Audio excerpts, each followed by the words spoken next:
Hello. How is everyone this evening? I forgot to pre-schedule this. I just realized it about a few minutes ago. So probably no one knows I'm going on. But that's okay. I don't have anything else to do. So I will just sit here and talk to anyone who wants to listen. We were talking about what I'm doing now. Me and my husband were talking. He left about an hour ago for work. And he was getting ready and putting his shoes on. Hey, Real for Life. What's up? Oh, Kim. Is your real name Kim too? That's awesome. Um, I was just filling time till people came on. But my husband and I were chatting. Well, I got this new lipstick. I'm not happy. I like the color. Don't get me wrong. But just Kim? Really? Yeah, mine's Kimberly, spelled exactly like that. And in the 70s, I was born in 69. Oh, all right. Well, see, I was born in 69. And in elementary school, I went to a small town elementary school. Oh, okay. Yeah. There were 3 Kimberlys in my class. In my classroom. In my classroom. So it was and what's funny story. So my middle name is Renee with 2 E's. I think it's French. No, say it isn't. That's not. Oh, you're talking about the 3. You're okay. Somebody told me my name was supposed to be Renee Kimberly, and somebody messed up the birth certificate. Go figure. Who knows? I actually, when they were calling me Kimmy as a kid, my relatives, I hated it. And then when I became an adult, after I got married, I started going by Kimberly everywhere. Well, of course, everyone still calls me Kim, so it's no big deal. I don't even care anymore. But, when you're leaving high school and wanting to be an adult, it's Kimberly for a long time. But what was funny, when I really changed it, my last job, I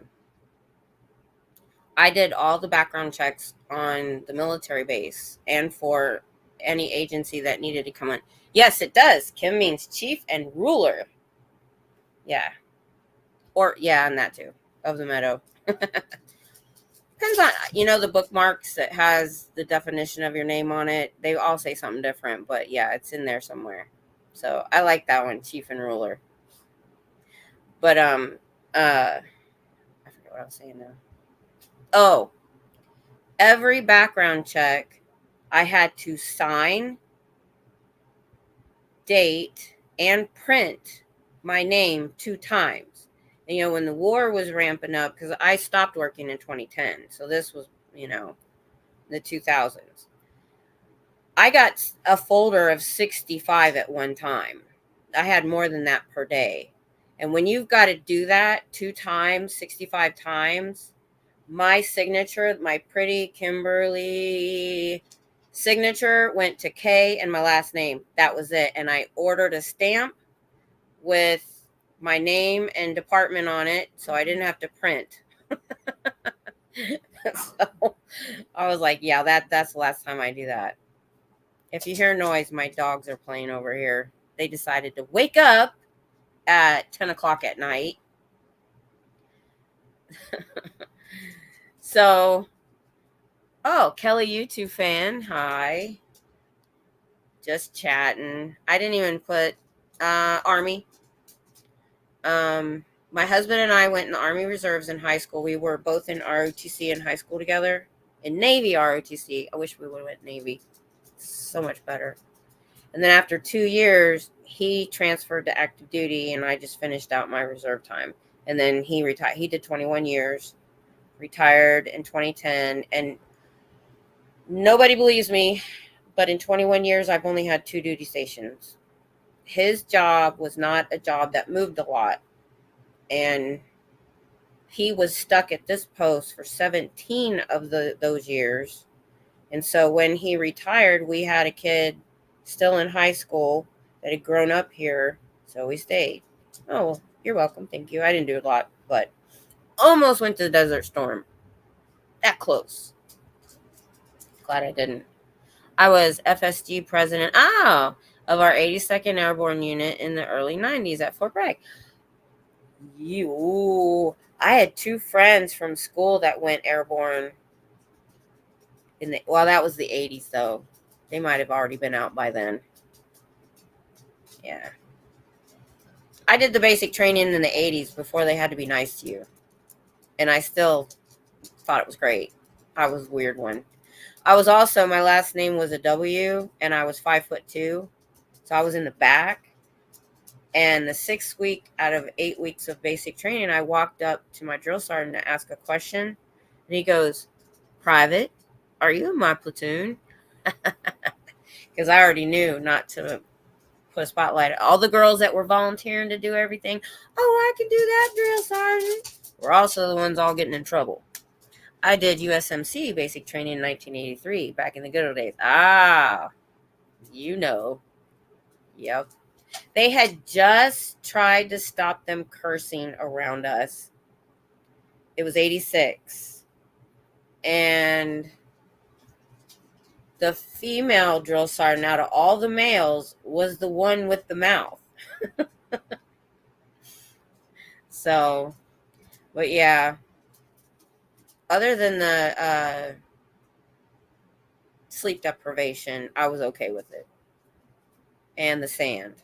Because I went to Fort Jackson, South Carolina. Oh my God. Trying to low crawl in the sand with somebody in front of you doing this, pushing sand in your face. That was probably my worst time. That was the night where you go through the live fire and you're low crawling and everybody's freaking out. And I was just like, not happy with the person in front of me. And I had to go 10 hours without going to the bathroom. Guys could just go wherever they wanted, but you know how that is. So me and my husband, we were joking. Now I forget what I questioned. What got you into protesting Scientology? What does your military experience help? Military experience does help. Hey, Windy City. What's up? If you feel like watching it, I kind of did it was more for friends and family of how I became an activist at 55. And it has to do with my health, actually. So I told you I got sick in 2010. And then about 5 years ago, I injured 4 more discs in my back. So that made 5 lower discs that were injured. And literally gravity hurt. So I was in bed for 5 years. And growing up in Scientology, popped into my feed one day, knew nothing about Scientology. And I started watching it, and I went back 1 year and binge watched his videos. This was in 2022. And then when he started going live in 2023 and started having more people on and started showing me more people to watch, I did. And then this past November, they put a pain stimulator in my back. And it was healed by January when I found out that the Austin org here was opening across from the college in February. And I got angry. A lot of things I've done in my past have been with kids at home daycare, Girl Scouts, Boy Scouts, all of that. And I just got angry. They were trying to get their claws into our young people. And so my first thought was I was just going to go down the week before the opening and hold a sign, let them know they weren't welcome. I had no intention of ever being on camera, no intention of ever having a channel. It just evolved. Now, I think the ROTC in high school actually helped, and I did get tougher in basic training. So I think being around the military has made me tougher. So when I did get accosted by people a couple times, you know, I think I handled it pretty well. I don't know. Maybe I would have been like that anyway, but I do think the military did help. And being around a lot of soldiers, you know.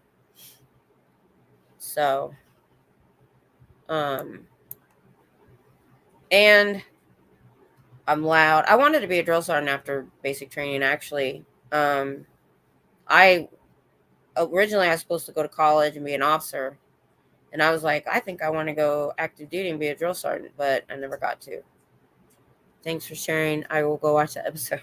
It's kind of annoying because I had tried to find a quiet place, and anytime I try to do anything outside the mold, it always goes awry. But hey, Bridge, I appreciate it. I forgot to pre-schedule this, so I was just like, oh crap, I need to throw this up there. So, and I tried to put a title, like a subject to talk about, but last week we didn't even talk about what was in the subject title or the title. So, and I ended up changing it after we got off. So I tried it. I just do this for fun because I'm bored. My husband's at work and I only go protest 3 times a week. So I just thought I would do this for fun. I didn't realize when I did this, I was like, oh, I'll do late night because all the bigger channels and other channels are on, earlier in the evening. Oh my gosh, I want to see Beetlejuice so bad. Oh my gosh, I'm so stoked. So stoked. My husband's weekend starts on Tuesday. We'll go on Wednesday. I'll be protesting Wednesday. So Tuesday night or Thursday, I'm going to go see that movie at the theater. I am not going to wait for it to get... Oh my gosh, I love that movie. Oh, thank you. Thank you for subscribing. I appreciate it. I have gotten quite a few new subscribers. That guy that attacked me the other day, he said, oh, well, you're promoting Scientology even if you don't know it. And in my comments, I said, well, dude, like you said, all publicity is good publicity. I got 3 new subscribers that day, including the woman that was watching him attack me. I have the movie poster. Oh no, I work at a movie theater. We got 3 different posters. You're so lucky. Oh my goodness. That is cool. That is cool. Yeah, we all remember when that thing came out. Yep. The first time. I love Michael Keaton. I was so stoked for him to be Batman again, and then they nixed the whole movie, the Batgirl movie. He was in that. I was mad, but I'm glad they kept him in The Flash, even though, yep, 1988. Yeah, right after I graduated. So I can't remember did I see that at the theater? I'm pretty sure I did. But 88, my son was born in 88, so the ending was very Tim Burton. Yeah. I have a Mission Impossible poster, and I'm trying to decide what to do with it. Want to make a protest sign out of it? That would be cool, wouldn't it? That would be cool. Your daughter was born in 87. All right. So they're pretty close. Yeah. So, yeah. People say I don't look it. I'm like, yeah, my son's 36. So I have 5 grandkids. Nope. Yeah, 5. I had to think about it. I have a new one. She's not really that new. She's a year and a half now. But, oh, I have to go see that movie. Okay. Still in high school in 88. My husband graduated in 88. I graduated in 87. So, yeah, our son was born. He was a senior in high school. I was graduated, but he wasn't. But we're the same age. I think he had to redo like 6th grade or something like that. I'll be 60 in January. Okay, yeah, I'm 55. Graduated in 90. Not too long after me. Yeah. My stats, my analytics tell me the age group of people who watch me, and it's generally our age group, of course. And I get that. I get that younger people want to watch the younger crowd, and that's cool. That's fine with me. And a lot of people are like the way I started. I was talking about earlier that I was bedridden when I got into this anti-Scientology stuff. And there's a lot of people like me, in our age group with our health and all that. We have that kind of time. When you got a family and a job and kids, you can't give that much time. I'm more active now. If you'd have seen me last year, I was a slug. But I never want to go in my room. I was in that room for so long that I've made my nest in this Chase lounge here in the living room. Because because I was homebound before that with fibromyalgia from 2010. And then I just got worse when I injured myself. But the injury's still there, and I still feel it when I overdo it. I was just talking to the doctor about it the other day. But I can adjust it. It's a little iPhone that links to it. And like when I'm having a bad day, I can up it a couple degrees. But I can't do it for very long. My back is like, no, go back to your normal level after a little while. Hey, come on. Really, you guys? You guys are usually so nice and calm. They got their hair raised and they're like serious fighting. They never do that. Here, let me throw something at them. Stop that. Go lay down. Go lay down. Weirdos. Hey, Petunia. I see you. You're the instigator. I see you. Stop it. I got 2 little ones and a big one. But one of the little ones is the meanest. You're okay. Daisy, the big one's right here. She's like, Mommy, I didn't do it. You're fine. You're okay. I know it was her. Go on. Go lay down. There, your blankie's open. Go lay down. Go. Sorry. The great thing is that you do what you can. Yeah, I go 3 times a week. If I lived closer to Austin, man, if I lived in Austin, I'd probably go every day just to mess with them. I'd show up for 15 minutes and go home. Like Hitzel does. She lives a little bit closer than me, and she'll go for like the afternoon. And it's funny because her and her man will go ride scooters and then come back like half hour later and make them close down again. I love it. So yeah, I think things happen for a reason. My back got fixed when it did. It healed when it did. When this was opening, when I was ready, when it was time. I just feel like things happen for a reason. I feel like I should be doing it. Just because everything lined up right. So I should be doing it. And it really does bug me when I don't, like I should have went today. I try to go 3 times a week because of the storms at the beginning of the week. I didn't get to, so I did Wednesday, and I've been trying to do Friday nights while Pearl Snappy and Selfless can't be there. So I want to cover graduation, but then if I miss during the week, I have to do back-to-back Friday and Saturday, and sometimes that's hard. And I was just like, nah. I hear you. If I live closer to Tampa and Clearwater, I would just show up more often. Yeah. And I get that. They are kind of, far between, few and far between. They're not all easy to get to. Hey, Bacon Bits. I just noticed you. There you are. Hey, Ben. Doing that interview was super fun. I hope you do more of them. Have some more protesters. Anybody that's, doing something interesting. So, because another reason I did that, what got me into this, which is pretty much what I just told you. See, I hadn't told any family members. I didn't even think about it. It just didn't, I'm not on Facebook like other people are.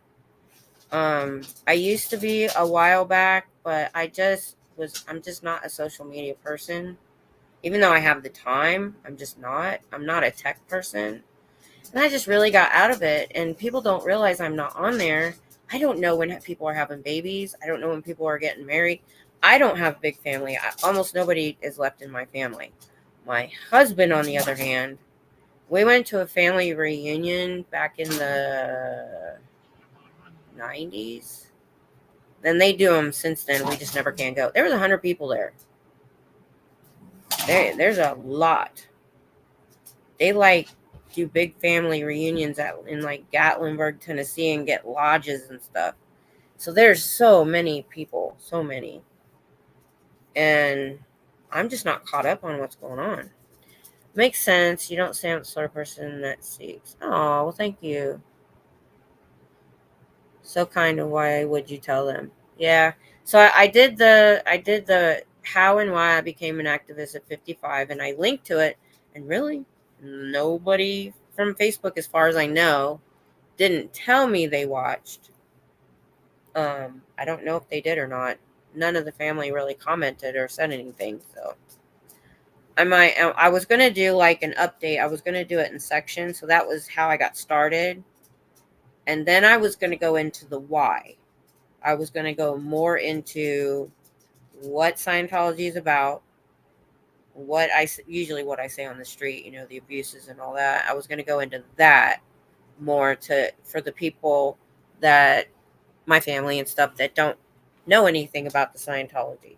So I was gonna do like an intro to the anti-Scientology movement. I didn't go into that as much on that live stream. So, and I was going to pre-record it, but every time I thought about recording, I was just, I don't know.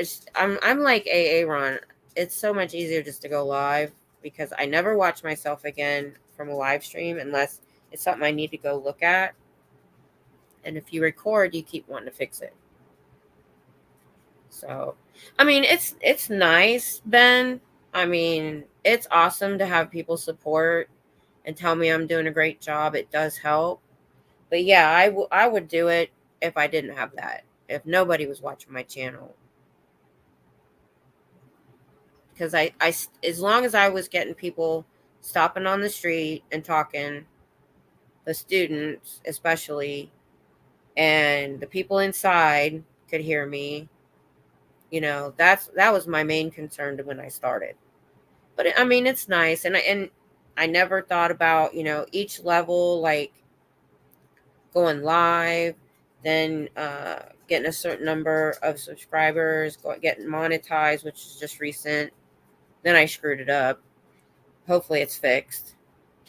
But those weren't things that I planned on or cared about. But it's nice when it does happen. It feels good that there's enough people watching or enough subscribers that I'm able to hit those milestones. I would never be one, oh, I want to make this amount of subscribers, or I want to do this, or I want the plaque, or that's not what I'm here for.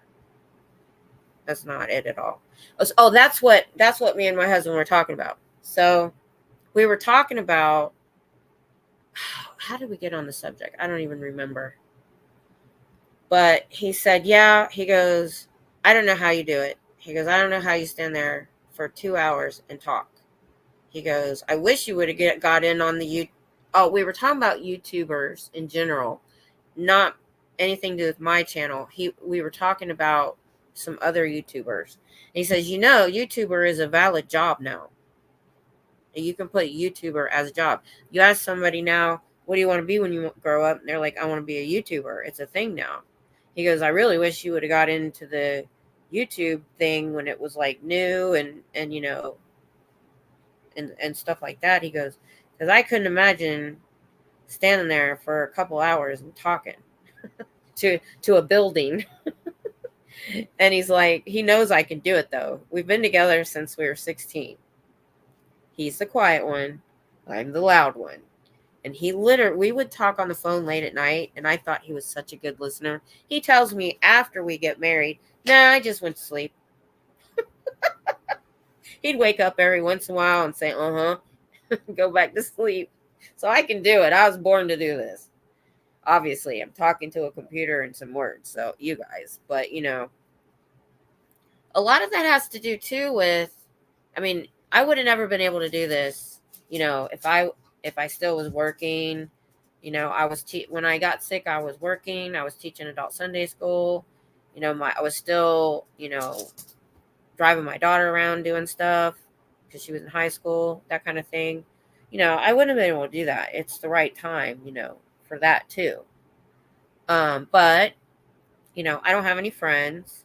I stopped that in my 20s. I had a toxic friend. I was like, nope. My grandkids just moved away 2 summers ago. They were like my life, even when I was sick. Sometimes if all we could do is sit on the bed and play Uno, that's what we did. And they were really cool. But when they were little, since I ran a home daycare before, I handled it like that. What are you guys doing? Oh my God. They never play like this. I hope y'all can't hear the noise they're making. And my husband is asleep all day, and then he literally wakes up, gets dressed, and leaves. So, and we talk more late at night when he's at work because he's alone on Messenger than we do at home. So I don't have anybody else to talk to. I have all this built up. Like I haven't talked. Me and my husband talked for about half an hour on it while I was getting ready for work. But all day I'm by myself.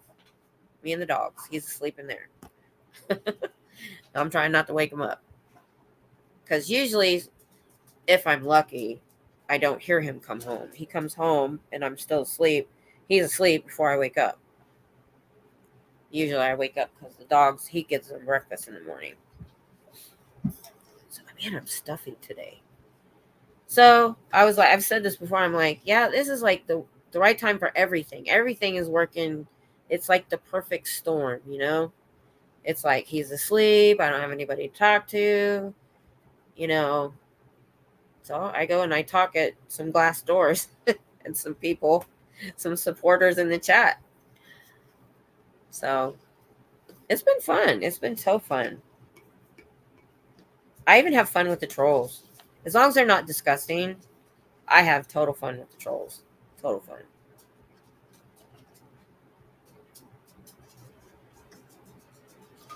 Because they can't hurt my feelings. Been there, done that.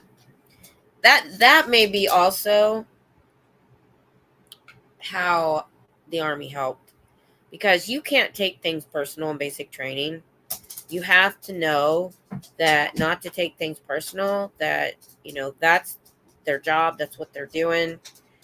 And there was a girl. There's a couple people that took it personal. There was a girl that could not handle it. Not handle it at all. Ben, what is it? The average female speaks between 16 and 20,000 words a day. So you got all those words built up. Got to get them out. Exactly. I'm going to remember that. I'm going to remember that next time somebody asks me. Yeah, I do. There are times where by the time Tom gets up, I haven't spoken and my voice comes out all like, ugh, like scratchy and non-used because I went all night and then I went all day and I never talked. So I talk to the dogs a lot too. I'm one of those people that just talk to the dogs about random stuff. So like I said, I'm built for this. So I think if I were a kid now, they would have labeled me ADHD for sure. Yeah, it also teaches you to control anger really well. You can get yelled at all day. Heck, boot breaks you off that. Yep. Yeah. Because I was in ROTC in high school, and I actually did Navy basic training when I was 15 for a week. It wasn't the real basic training, but I don't know. I actually learned more self-discipline in my high school ROTC than I did in the Army Reserves. I'll say the reserves. So I already had that stuff down. And I knew what to expect. I knew they got on the bus. They did it just like in the movies. They had their mirrored sunglasses on. They got on the bus. They started yelling, "I'm your mama. I'm your father. I'm your brother. I'm your sister for the next 8 weeks. You're mine." And girls were crying. I'm just sitting there. Okay, no problem. I only got dropped on my own, like for something I personally did. You know, if you don't know what drop means, drop and do push-ups. 3 times. 2 times it was the same time. I was coming down the stairs from the barracks, buttoning my shirt, got in trouble for that, and then I didn't get up fast enough, and then I can't even remember what the other one was for. Like I said, my drill sergeant didn't even know who I was because I kept my mouth shut. Because what it was is back then, and I think they still do it. It's called the split option program. If you're in the reserves or the National Guard, where you only go 1 weekend a month and you're not active duty, you could enlist your junior year of high school, go to basic training between your junior and senior year. Then you come back, you finish school, and you go to your weekends to your unit, your hometown unit, and you're in the job you're supposed to be in. You just haven't had your job training yet. You graduate, then you go to AIT for however long that is. So I had to do basic training and AIT in the summer. So that was fun in the South. And I was from Ohio, so I wasn't used to that. But what was funny is, so we had a lot of young, I enlisted on my 17th birthday in March, and then I went to basic in June. And so there was a lot of young girls in my basic training. What are they doing? They never do this.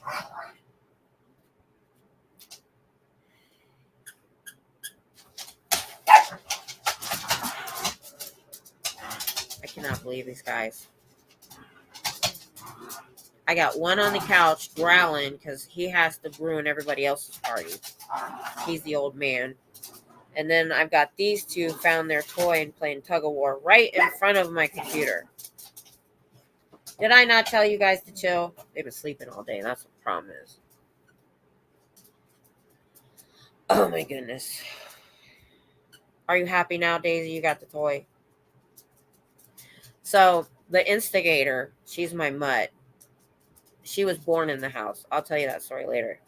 But what she does to my pity boxer mix, they'll be literally running through the yard, and she'll grab Daisy's jowl and literally hang on with her teeth as Daisy drags her through the yard.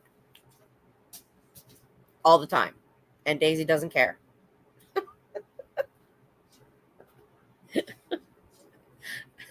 Like, I mean, she weighs like 12 pounds. She's not little. Oh my God. Just play like that, but just stay quiet. Oh my goodness. They're crazy. You hear that? She's doing it right now. She's hanging on her jowls. Hey! Sorry. She gets a little rambunctious. She's getting mean.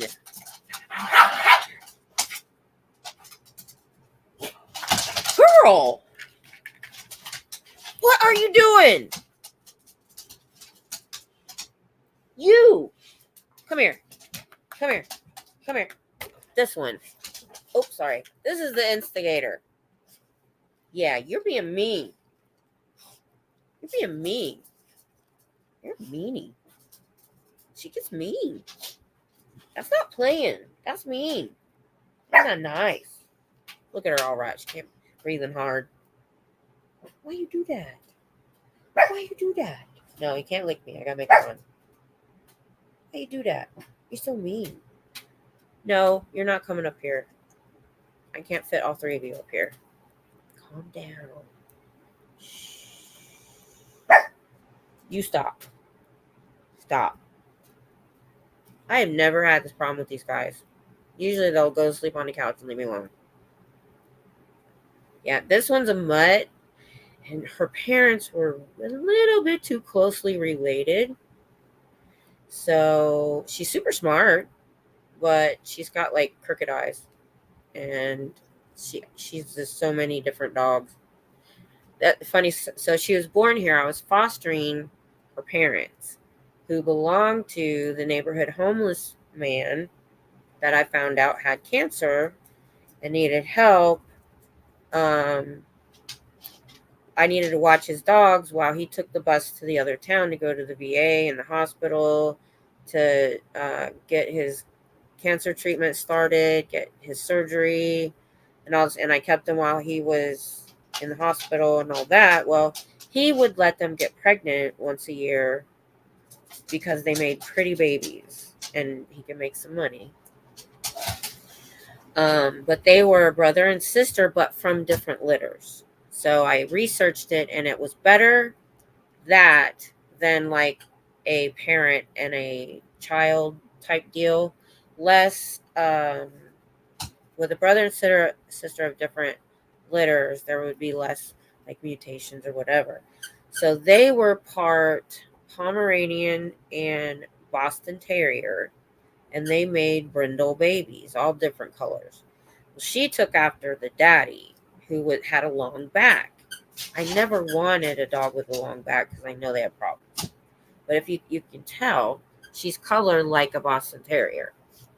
So,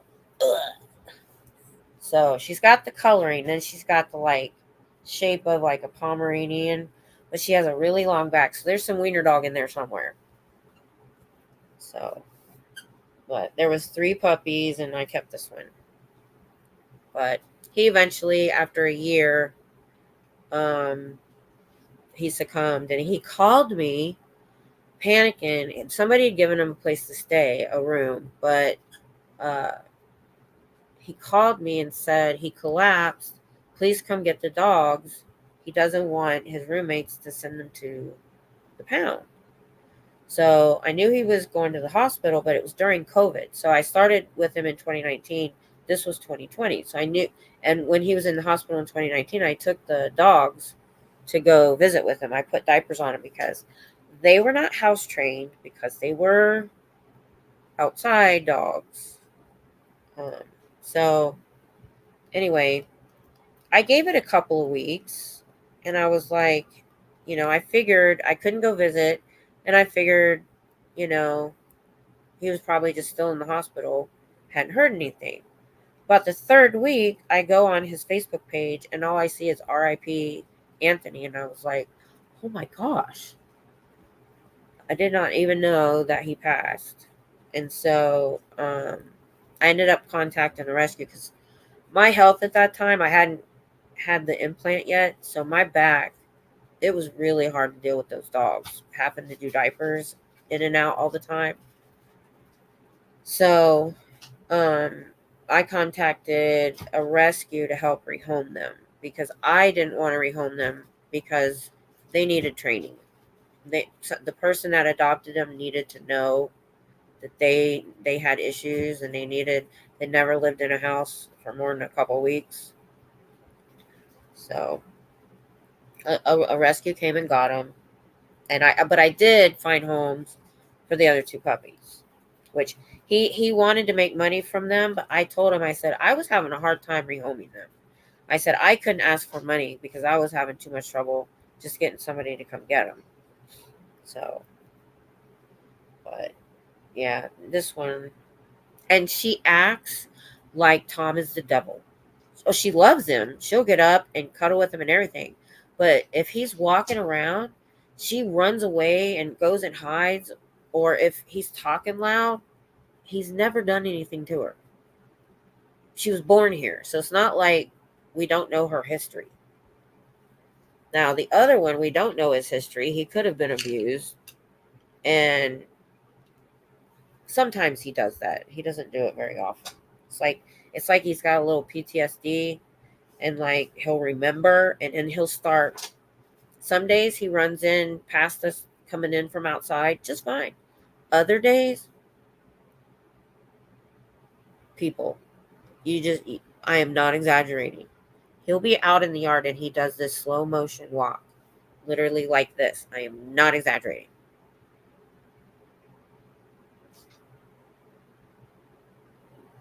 Like somebody's going to come out and beat him.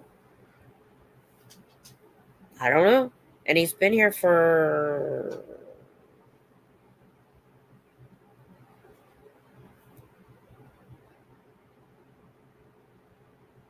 over a year, I think. We've had him a year now. Hey, Kathy. Uh-oh. Osa's here. Better look out. Shh. We were just talking about my mutt because they were disturbing the peace. The three of them were making a lot of noise. No, I'm not going to pet you. You can't come up here. You're too big. The big one, who's almost 60 pounds, does not understand her size. And she's the only big dog I've ever had that doesn't know to be careful around the little dogs. So she's constantly stepping on them. Like, oh, you're there? Oh, whatever. He actually hurt her one time. She actually hurt her one time stepping on her. We think she stepped on her. Y'all keeping your TRs in? Yes, ma'am. We are. I promise. You need to go lay down over there. Go. Go lay down. Go on. You know when I'm sitting here, we don't play. Go. Go. She is so stubborn. I read up on boxers, found out they're stubborn, and she's part boxer. All the things I don't like about her are boxer. Go. Well, that's no fun. Yeah. Show him your lazy eye. See her face. She probably only do it for a second. I didn't even realize it. My son was looking at her one day. I mean, she's like 2 years old. He goes, she has a lazy eye. I'm like, I just thought her coloring was crooked. No, she has a lazy eye that she can't catch. Now we know why. She can't see straight. Look over here. Look over here. No, don't look at me. I love you. Yes. Okay, now look. Look. Look. This eye over here. Ready? Look over here. Look over here. Look. Look in the. Look at the. Look at us. Look. Look. Look. She's like, well, Mom, I don't want to. Hi, 3 Lorries. I had to bring her up here because they were being so rambunctious. It's the only way I could get them to calm down. She's the worst. She bullies the big one. Yeah, you do. It's because you were born here. You think you own the place.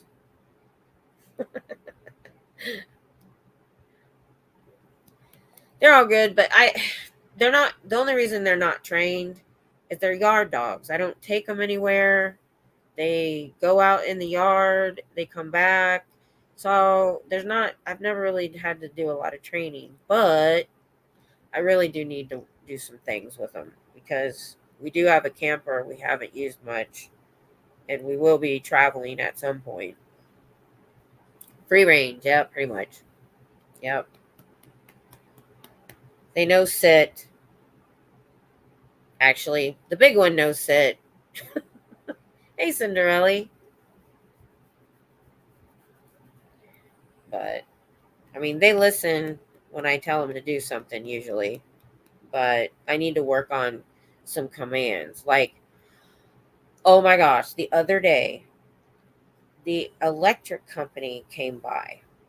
And it wasn't even for us. He went to the next door neighbor and they had an issue. Well, for some reason, this words I can't say, he comes in our gate, goes through the yard, and goes to the back gate to get to something, and left both gates open when he left. Well, we can't see the back gate from the front door. So there was no reason for it to be open. Next thing we know, the neighbor's calling us. Our dogs are in the street. And so we need to work on the command, come here. That's the one. So that's the only, I'm just like, oh, I just wanted to,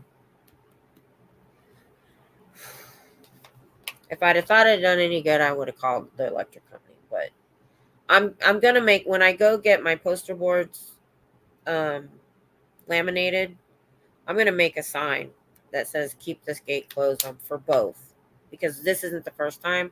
I get groceries delivered. We get, a lot of deliveries because I was homebound for a lot of years.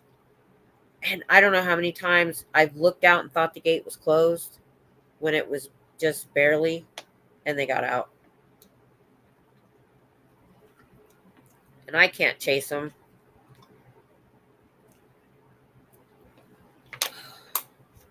Luckily, we usually notice pretty quickly. The only problem is people love to speed down our street going ridiculous. But how's everybody else doing tonight? I tried to come up with a subject to talk about, but we ended up talking about something completely different last week, so I didn't even put anything up this today. I just figured we'd just go with the flow. But I don't mind talking about just about anything. One time we did talk about the subject. I think we talked about aliens. I love that kind of stuff. I like alien stuff, history stuff, ancient aliens, that kind of stuff. But just to get away from Scientology a little bit. Not that I don't talk about random stuff when I'm at the orb, just to fill time sometimes. Like my husband was saying, you guys just came on, but right before my husband went to work, he was saying, I don't know how you do 2 hours talking to a building. And I was telling him, I'm like, well, he should know that I was pretty much born to do this. Because come next year, we'll have known each other for 40 years. Or been together for 40 years since we started dating. So it always works because I've literally talked him to sleep, even here.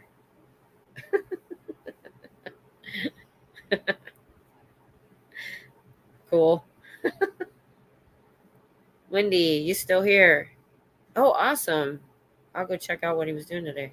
I actually wasn't online today much.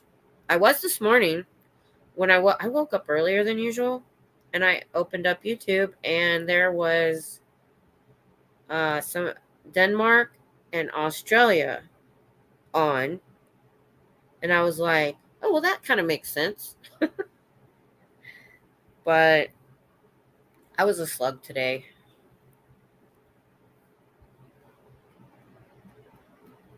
But he probably just jumped in and jumped out. Your schedule's a mess. I can imagine. I get my sleep schedule off. Oh my gosh. And it'll be off for weeks. I hate it. I hate being up late and sleeping late. So I kept myself awake this morning.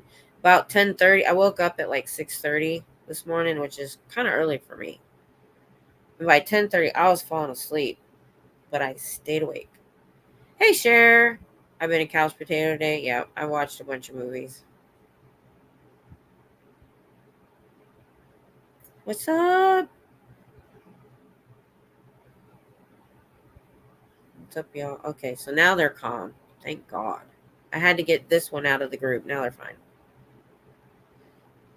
But now I have to sit funny because she's laying asleep right there.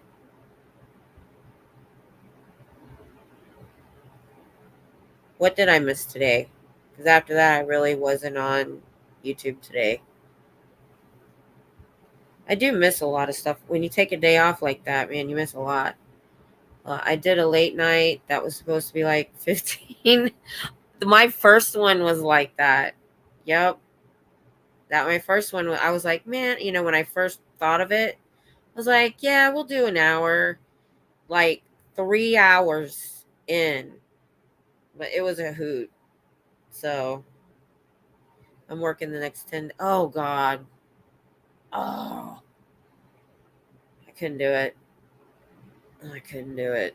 Well, good. Glad you're going on vacation. So if we don't see you for a while, we'll know why. We're in the same time zone. And I did get up till 3:30. There's been days I've done that. I've stayed up and slept late. If I had taken a nap at 10:30 when I was tired, I do not hear my alarm. And I picked the most annoying ringtone on my alarm. And I know I would have slept all day and been off schedule. So I kept myself up. I almost didn't make it to this. or die trying. Started talking about Elron's stolen valor medals, and then it got diverted to AI. Oh, I want to hear about that because I only know the basic background of his Navy career, and I don't know about the stuff he's lied about later. I know, the Commodore and stuff. I know the stuff that really happened in the Navy, like him losing command and uh do you know what the details are? This is all I found out. So he was shipped to Australia and promptly shipped back to the States because he diverted some ship 3,000 miles out of its way. Now, I don't know if he did that from Australia or he was on a ship that he diverted 3,000 miles. That's the only detail I don't know. So I'm curious to know what that situation was about. There are some things we'll never know. But that guy fascinates me like serial killers would fascinate me. I don't know. Cool. Thanks, Lori. Yeah, definitely go check out Ben's channel. The interviews and stuff. I am stuffy tonight. It's hard to breathe. I don't know why. It finally cooled off enough. My AC went off again. I only knew he was supposed to go to the Philippines and screwed up. Maybe that was it. Maybe that was how he screwed it up.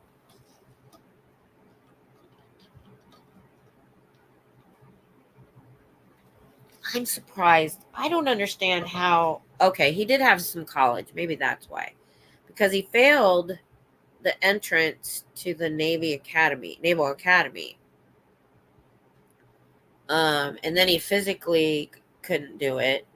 But then, the war happened and all I know is he was a lieutenant. Um, this guy must have failed upwards. So, yeah, that kind of stuff, interests me with my background, the military and stuff. Never spent a day in the Philippines, yet he claimed he had the medal from the Philippines. Yeah, I think he had a degree. I don't know if he got a degree. I know he did some college. Hey, Scooter Mom. What's up? I I did like no Scientology today, so I still need to go watch your show from a couple days ago. And I think I hit all this morning. I hit all these notifications. Like you had a notification notify me when you go on, and then I didn't touch my phone all day. You know what? It hasn't rang today. Let me make sure it's turned up.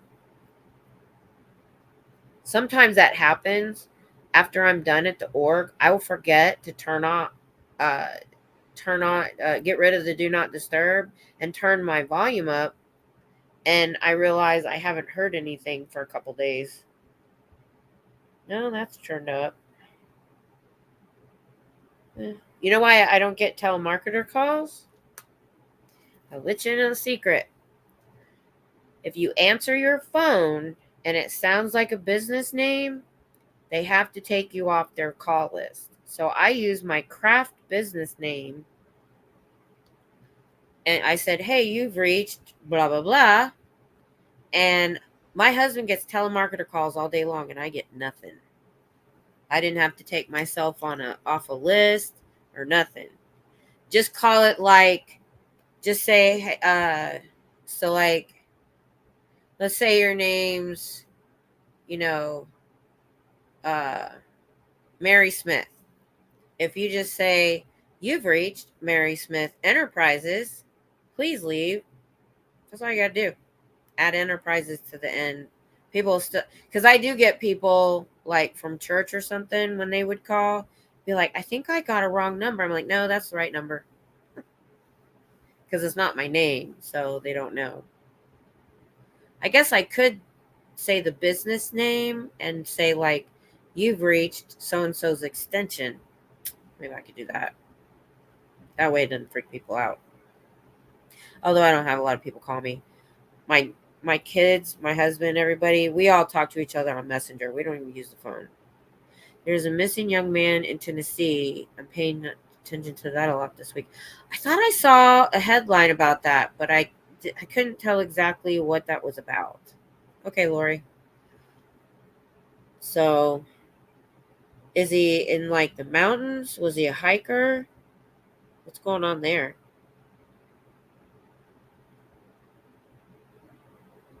I'll go check it out. Who's like, is Rabbit reporting on it at all? If she is, I'll probably go over there and watch it. Hey, pizza. We're getting some of the gang in here tonight. Awesome, awesome. He's 15 autistic. Oh gosh. Wow. How long's he been missing? Missing soldier from Paris Island too. Uh-oh. 15-year-old missing Sebastian Rogers, who's autistic. Yep. Hey, Toby Marie. Almost 9. 6 months. What's the 6 months mean? He's been missing for 6 months?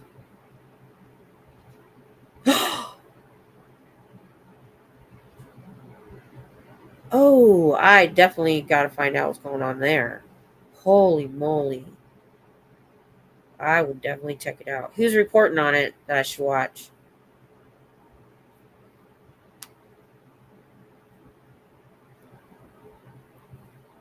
I have not seen that really pop on my feed. Rabbit? Okay. I'll watch Rabbit. Wow. And they're just now putting it out. Like big time. That's what irritates me is things have to take so long for people to be on it. I have a disabled son. I can't imagine. Oh, Cher, I know.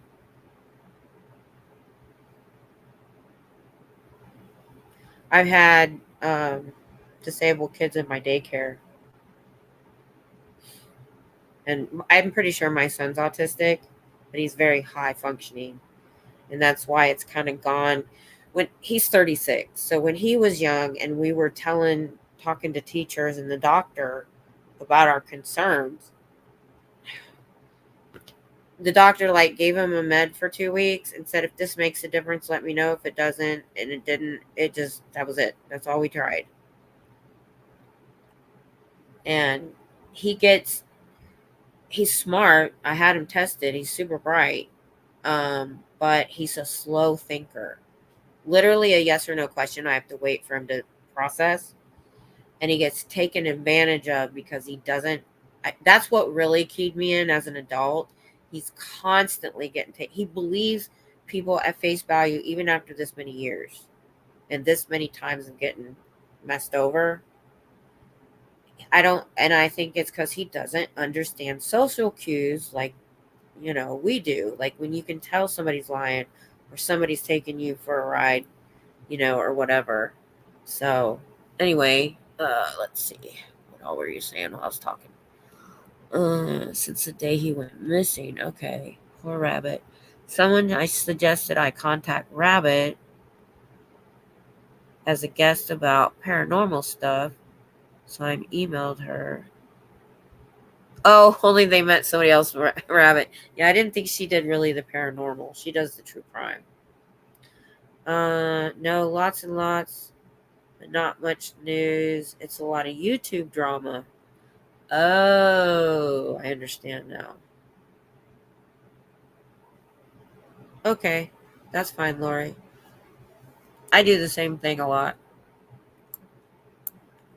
It takes a bit for national media to catch up on some local stories, but these circumstances are different. Well, I'm definitely going to check it out now. So now she thinks I am so strange, but I'm from Brisbane, Arizona, so I'm used to people who think that. Divorced parents, each pointing fingers, true crime channels fighting, people going to jail. Holy crap. Maybe I have seen more about that than I thought.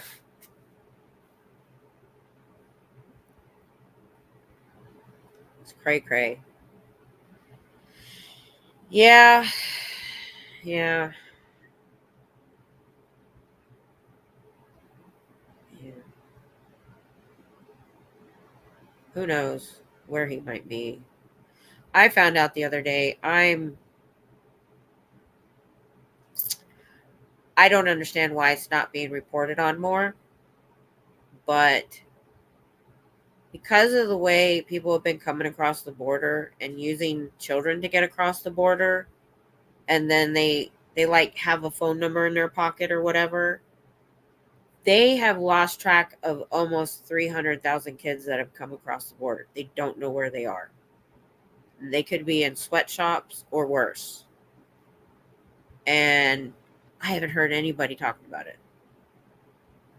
So, Dog the Bounty Hunter is involved. He's still out there? Man, that guy needs to retire. Um, yeah, autistics who trust people in common. It's sad. They just think everyone else is honest and they get taken advantage of. Exactly. He believes what people say. Some of the weirdest stuff sometimes. Horrible day here. Y'all are my diversion. Well, good. I'm glad. I'm glad, Cher. Although this isn't much of a diversion, but still. Yes, it's all about the money. Of course. When money gets involved, game over. Game over. That's one of the reasons that was never a goal of mine. It'll be nice. Don't get me wrong. But it's not the goal. And I think anybody that came into this or any of these kind of things, like that true crime, even true crime, and I don't mind, true crime people. It's the same with any YouTuber that I watch. What I consider maybe some sort of journalism, as long as I can trust them that they're not going to change the truth for their gain. Even if they want to say, well, I'm speculating on this part, as long as they say that, I'm good. So, money makes the world go round. Yep. Yeah. But, like I said, we were right, when things started to, certain things started to implode a bit, you know,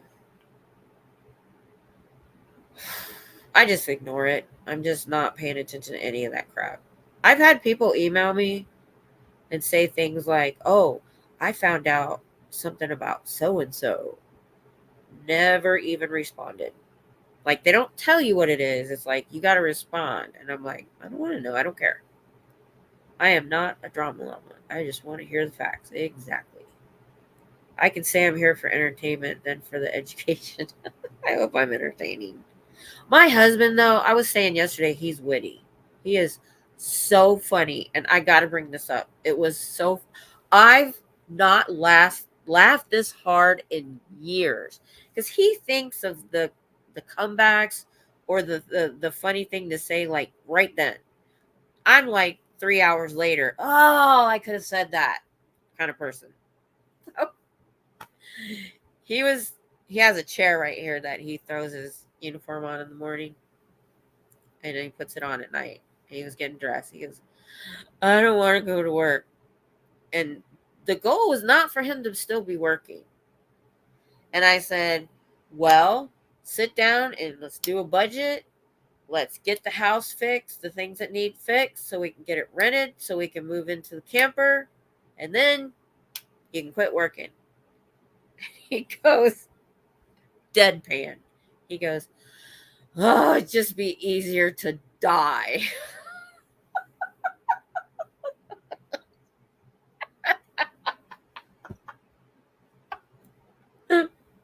Oh, I know that might not be funny to some people, but just the way he said it, just be easier just to die instead of fixing the house.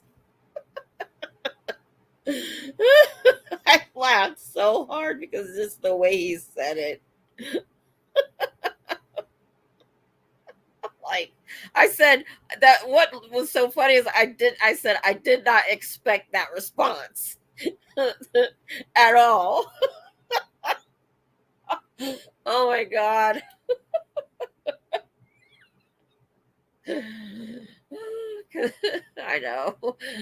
Uh, yeah, I get it. The guy's got a hernia. He's got issues. We need to fix the roof. That's the biggest thing.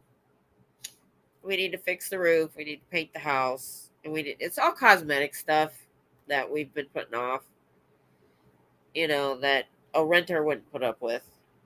Haggis Basher, are you still flapping your chops? I just got home from a comedy show. Hello. Still, I just started an hour ago. Now, that's not my longest time. Oh, I was watching the girls from Australia and the girl from Denmark. I know their names. It's the fibro. I can never remember names. And somebody said something about chin wagging. Oh, you all are just chin wagging or something. I've never heard that term. I thought it was hilarious.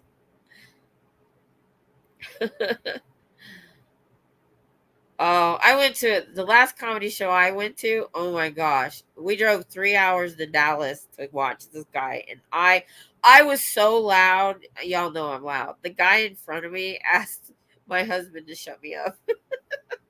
So, for me to be quiet. So I tried a little harder. But I'm like, it's a comedy show, dude. I mean, okay. Yeah, I figured. Good stuff. I'm not ready to go to bed. Yeah, I can imagine. That was so much fun going to a comedy show. It was Jim Jeffries and Jimmy Carr. Oh my gosh, Jimmy Carr. I'm not sure who Jim Jeffries is. I know who Jimmy Carr is. Let me see if I know who Jim Jeffries is. Because I'm bad with names. I probably know who he is. I gotta see what he looks like. Jim Jeffries. Jim Jeffries. Comedy. Australian comedian. Jim Jeffries. I don't really recognize him. I've probably heard him. Not as much as Jimmy Carr, though. Oh, man, I'm so stuffy tonight. Ugh. And that sounds hilarious. I went to a country comedian. Hey, Miss Sunrise Dawn. Hello. Australian funny as F. Yeah, I can imagine. Yeah. That sounds like super fun. I love going to comedy shows now. After that, I want to go to another one. We were supposed to drive home that night, and for some reason, our headlights decided to mess up. We had to get a hotel. Other than that, it was really fun. There's another Texas comedian I want to see. He goes to real small kind of venues. But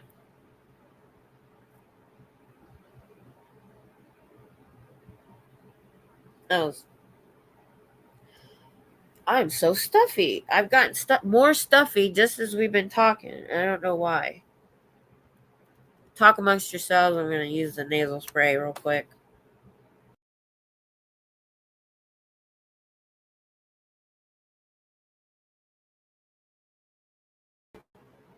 Oh, there you go. Ugh, hopefully that'll help.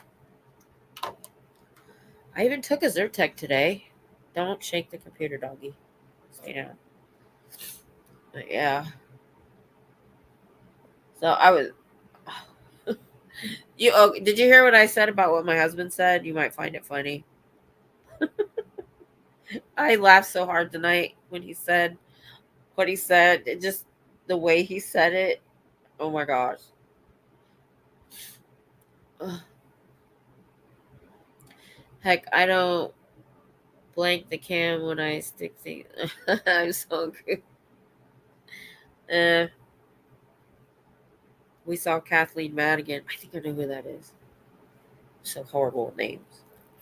Because I watch, when people that are online all the time. Have you ever watched dry bar comedy? Stop.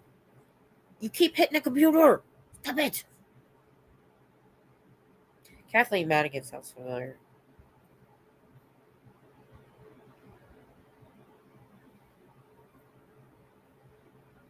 Oh, yeah, I know who she is. Yeah. Oh, Leanne Morgan. Oh, God. I so relate to her, girl.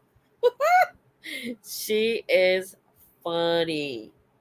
Funny. I know. Dry bar. Throat tattoo guy. Funniest thing I have ever heard. I think that he is the funniest thing I've ever heard, especially the camp story. If you don't know who I'm talking about, you don't even need his name. If you just type throat tattoo guy and the deer story. Dry Bar is a comedy clubs in I think Utah, where certain level of comedy is off limits. That's why it's called, and I guess there's no alcohol involved at the place. So you're usually okay with listening to it. Blue Comber Comedy Tour was, oh my gosh, I love those guys. I just Bill Engvall recently did an album, and he's older, like we are, like I am at least. Yeah, but Throat Tattoo Guy, all of his stuff is hilarious. Oh, they're not allowed to curse either. Okay. I knew a level of cursing. I wasn't sure if it was all cursing. Because they pushed the envelope a couple times, but they kept it family friendly. But it's still hilarious. There's a couple of guys on there that are. But that's where I found Throat Tattoo Guy, and he's like, he has a throat tattoo, and he's like, yeah, I get it. Wasn't a good idea. And and the alligator, all of his stories. Just go watch all of them. Let me find his real name. Go watch him. Everything. He's so funny. Uh, Again, I'm terrible at names. I've watched him over and over. When I need a name, it's just not there. Throat tattoo guy, comedian. I bet that's him.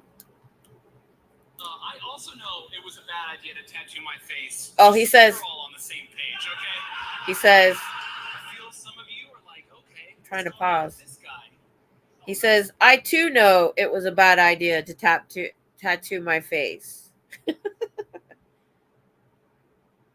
What is his name?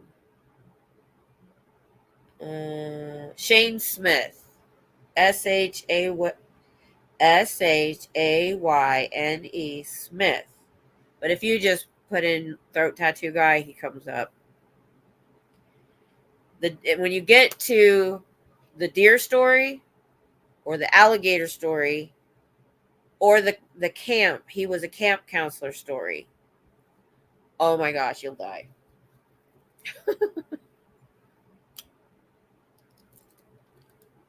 Yep, Shane Smith. There you go. Rodney Dangerfield. Yeah. I remember, I was so sad. We used to listen to Bill Cosby albums. Those were the first comedy records that we listened to. Records. Rodney Dangerfield, he was funny. He would go a little bit to a certain extent that maybe I wasn't into as much. Dawn, my daughter went to middle school with Jack Foxworthy's girls. Oh, no way. No way. That is so cool, Cher.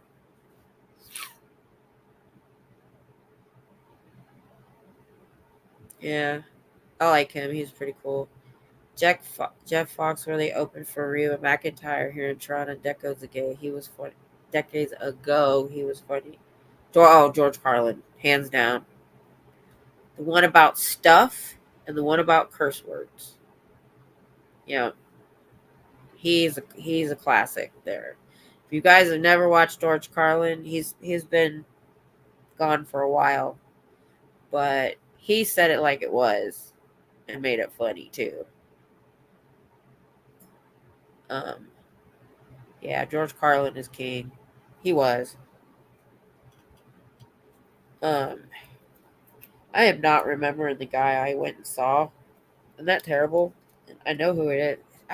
It's tonight. It might be the stuff he knows too. Um, let's see if I can find him.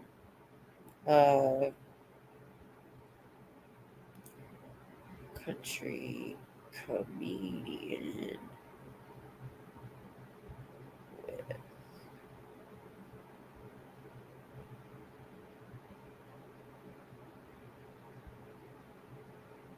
No, they're giving me the wrong person. That's not who I'm looking for. Chad Prather. Chad Prather. That's who we went and saw.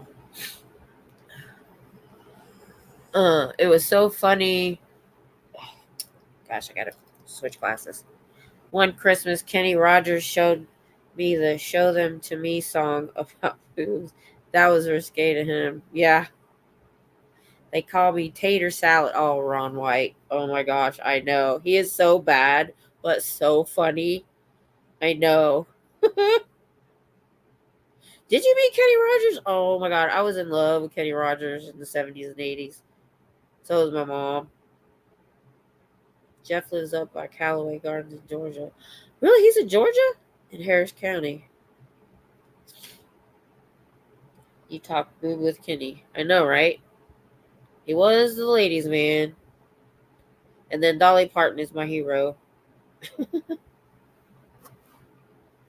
want a hair like hers. At one time, I had all of her albums, but she's done so many, it's impossible to own them all. Yeah, Kenny Rogers. Yep. Alabama was my favorite group in high school. No, I didn't see Alabama. I was into mostly country and pop in high school. So, like Prince or country. My very first concert ever, I think, was in 83 or 84. Can't remember. It was Hank Williams Jr. We skipped school to go get tickets. And then my second concert was Hank Williams Jr. again. And then the Oak Ridge Boys, I took my mom to that one because it was sedate. Actually, no, I took my mom to the second Hank Williams Jr. concert too. Dolly, All Things Dolly. Had you heard her new rock album? No, I heard one of the songs. I didn't know she. Yeah, I did know she did a rock album. I didn't know that. Dolly Parton got married. Oh, really? In my tiny hometown, there's now a huge mural of her on the side of the building where the wedding chapel is. Oh, that's so neat. Who got married 4 months ago? I missed something.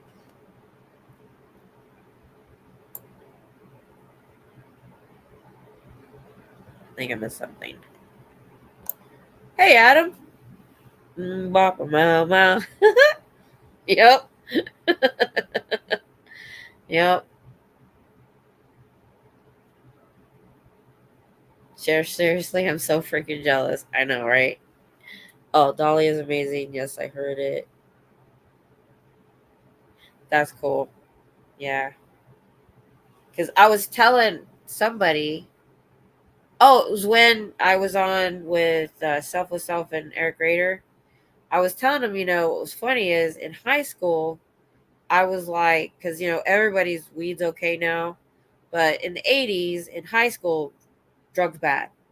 And if you listen to like Pink Floyd or Rush or all that, I was like, oh, that's druggy music. It's druggy music. I only listen to Adamant and country. But then when I went in the Army, right at the end of high school, everybody I was in the Army with had graduated in the 70s, and they started playing that music. And I was like, that's really good. And now 70s rock is my jam. And hair bands. God, yes. My 2 nights in a row now, my air conditioner went off. That's the first time in 3 months, maybe 4 months.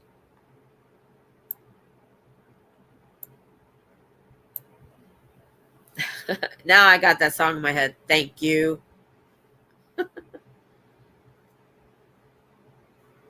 Yeah.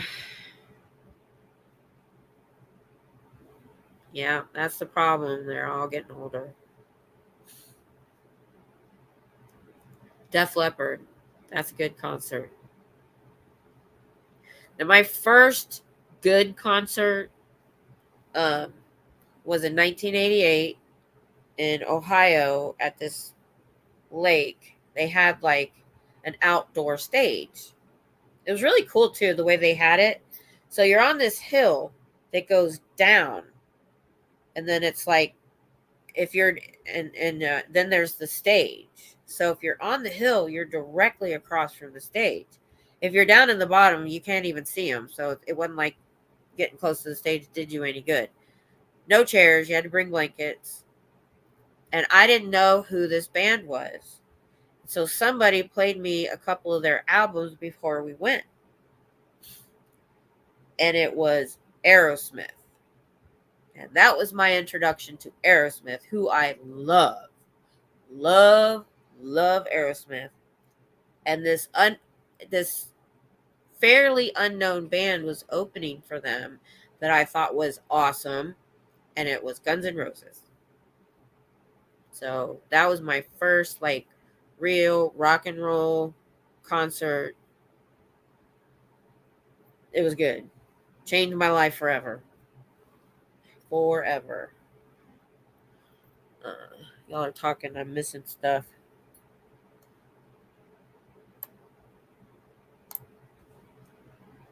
I got the Def Leppard. Could have been.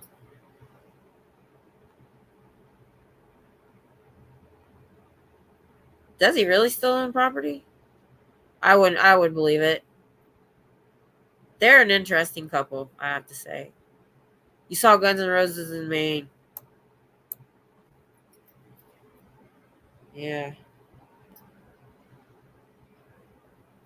I got so toasted at that concert.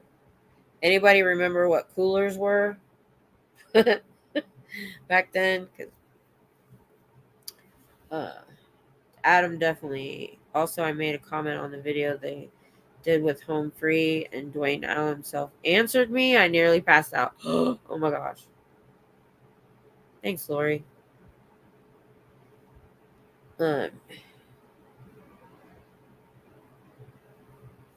Yeah, our only claim to fames are sightings mostly when we lived in California.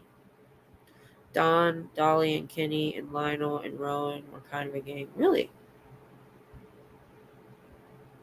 Could have been 3 or 4 6-packs. Yeah. I'm glad I at least remember that concert. Ooh, my knees.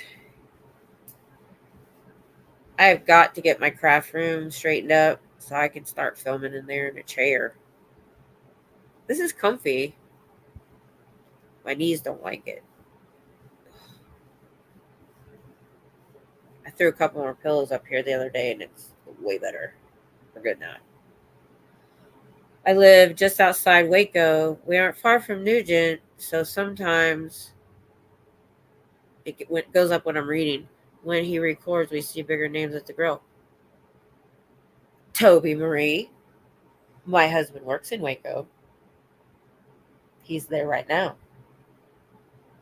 I didn't know you lived that close. Kim, you missed my cousin Wanda from Old Dosta was married to Kenny for. Oh, I did miss that. I missed that completely. Oh, how could you stand it? Uh,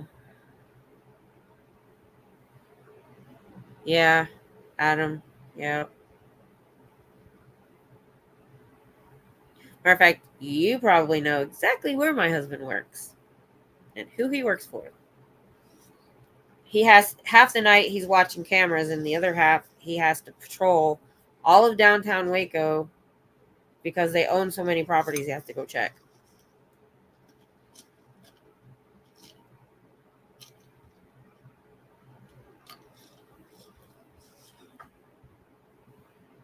I thought we were singing. I am in my head. I don't want to do it out loud. I might hurt you. Cool. My hubby works for Air Evac. Cool. He was just a man. Yeah, we know. Yeah, it's true. Never ever meet your heroes. I learned that.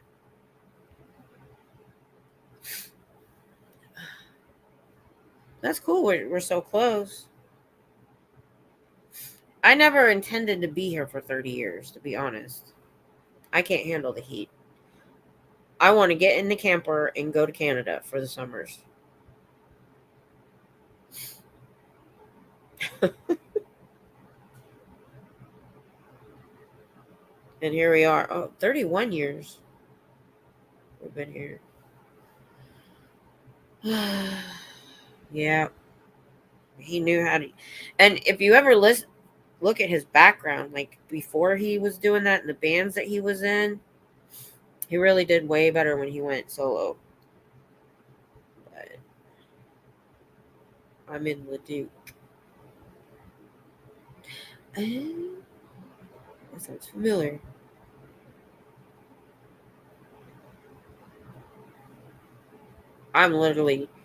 We live exactly between Waco and Austin.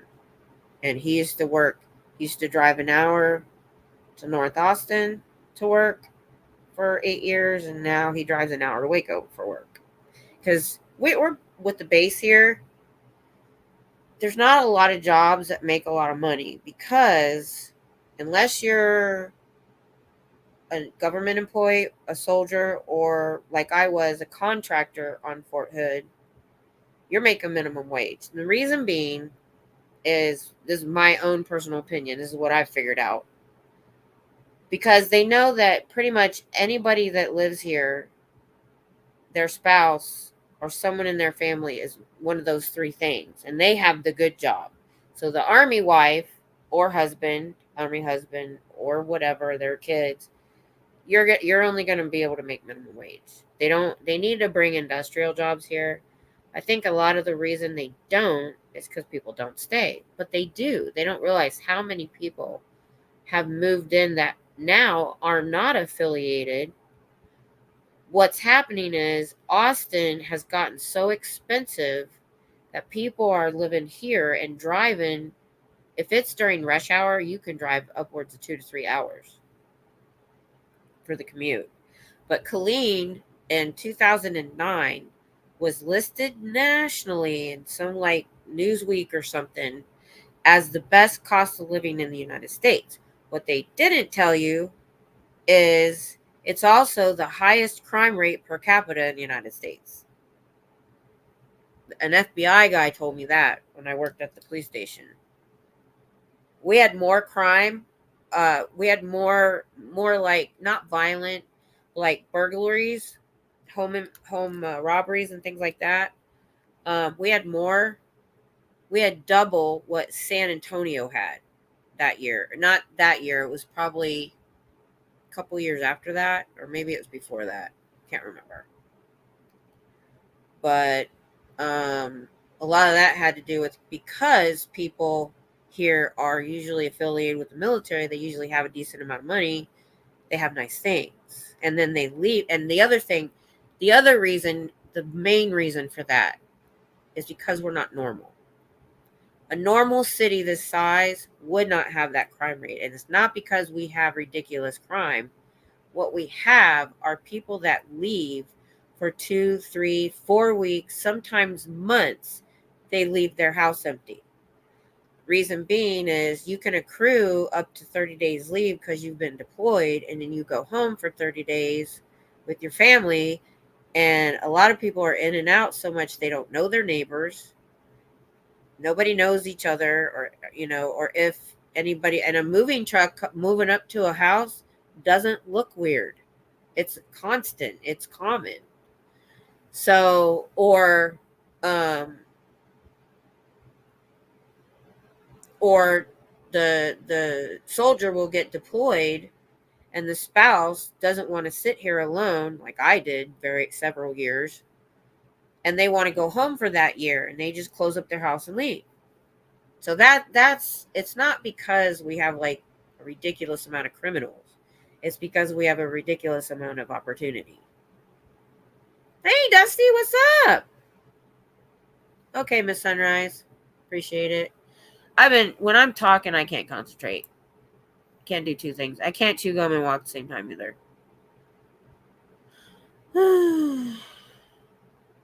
I saw a list of more appropriate state mottos today. It was funny. Arizona was, no, you don't need a passport from Mexico. To get back, you do. Well, no, you're right. You don't. I forgot. You're absolutely right. You don't. So Anne Murray at Six Flags. I like it. I liked Anne Murray. Gonna be okay. We've been talking about bands and comedians that we like.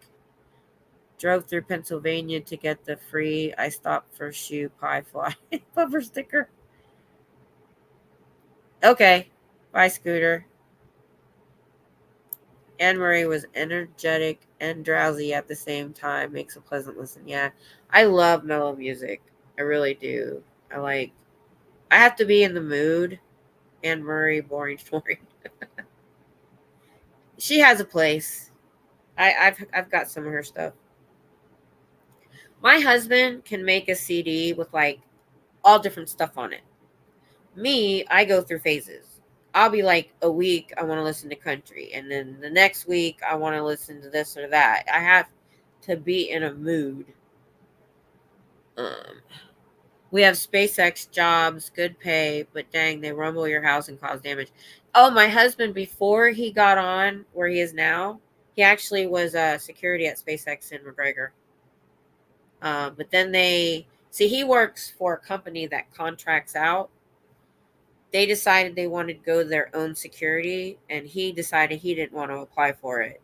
He wanted to stay with his company. But now he likes where he's working so much that they've went through 3 companies in 3.5 years, and he's switched each time because he likes where he's working now. It's so calm. Yeah.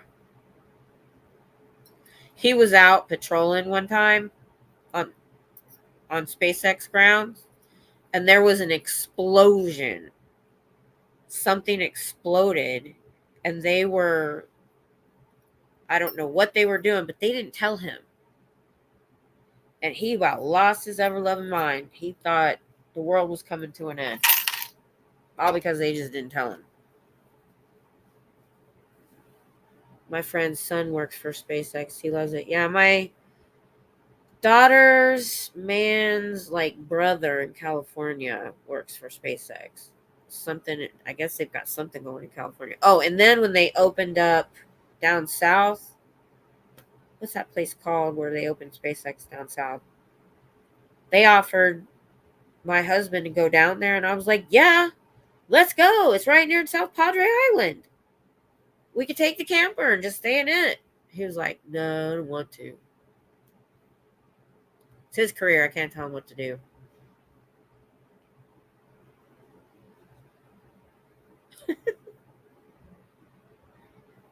Yeah, I remember that. Shook our house. If it was more than 3 years ago, my husband was there. Those stranded astronauts wish they work for SpaceX right now. What I don't understand, rattled windows and cracked drywall. Wow. Oh, you're talking about why they stopped launching there. My husband didn't work there then. It was after that. Yeah, because that rocket blew up. And so they had to find a new place to launch from because of that. Yeah. So when my husband worked there, it's just a testing facility for the engines. There's no launches. Yeah.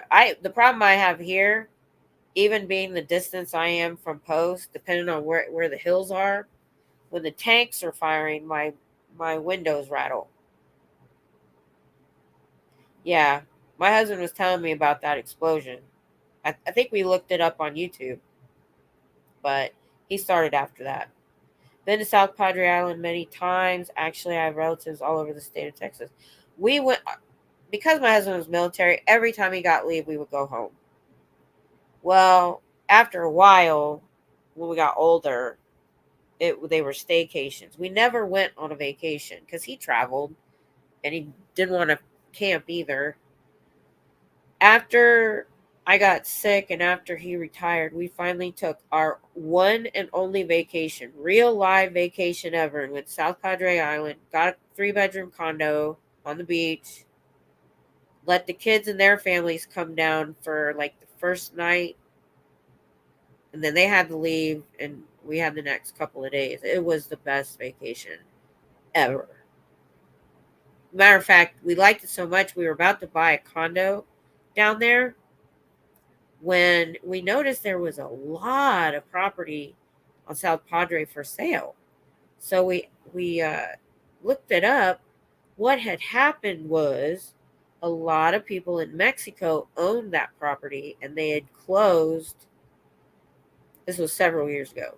They had closed the crossing right there at that border near South Padre. So they were no longer able to take care of their properties. They were selling them all off. And I think it was also, no, it was well before COVID. So yeah, we loved it down there. Can you imagine going up in a rocket for 7 days in June and finding out you're not going home till February? Hope they have enough food. What I don't understand is why isn't SpaceX thinking about going to get them? They're launching satellites all the time. They couldn't launch and go pick them up in orbit.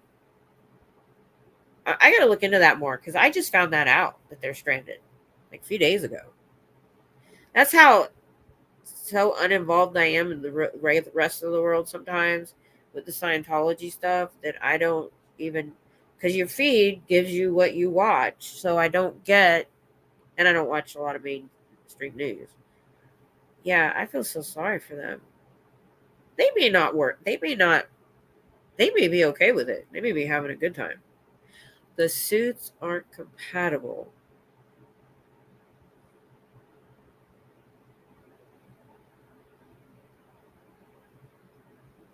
They are, but can't get there till January.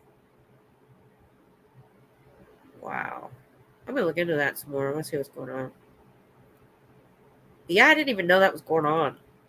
So how'd they get there in the first place?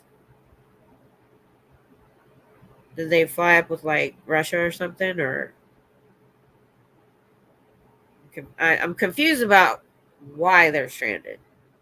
I just know that they are.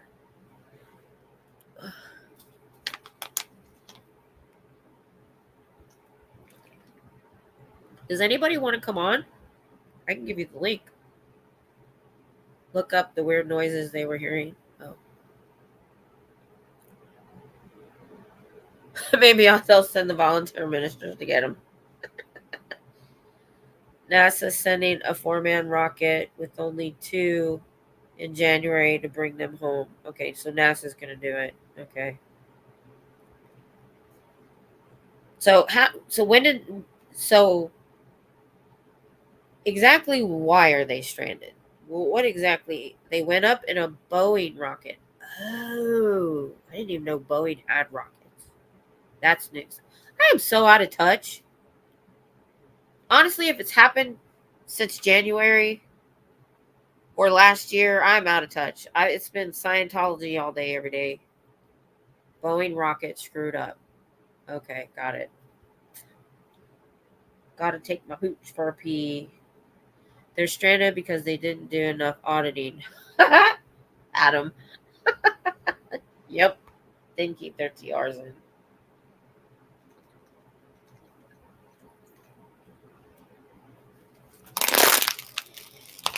Yep. Boeing figures. Yeah, I don't have a very good opinion of Boeing right now. You don't want to be a whistleblower for them because you're going to shoot yourself in the back 3 times.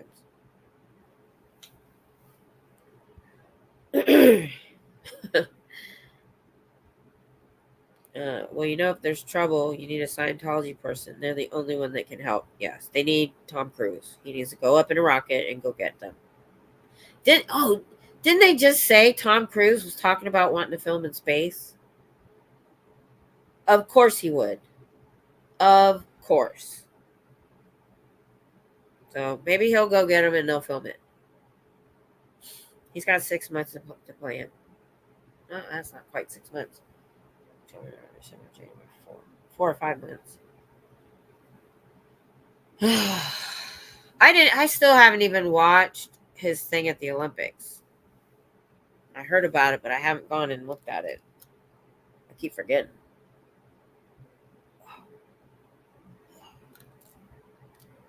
Eyelashes. Send Tom. Yep. They could send him, and then they could come back in the rocket. He could just stay there. I'll pitch in any way I can. We could do a GoFundMe for him. I'm sure we could. Let's get Tom to space. I cannot watch that. I just wanted to watch it just to see how silly it is.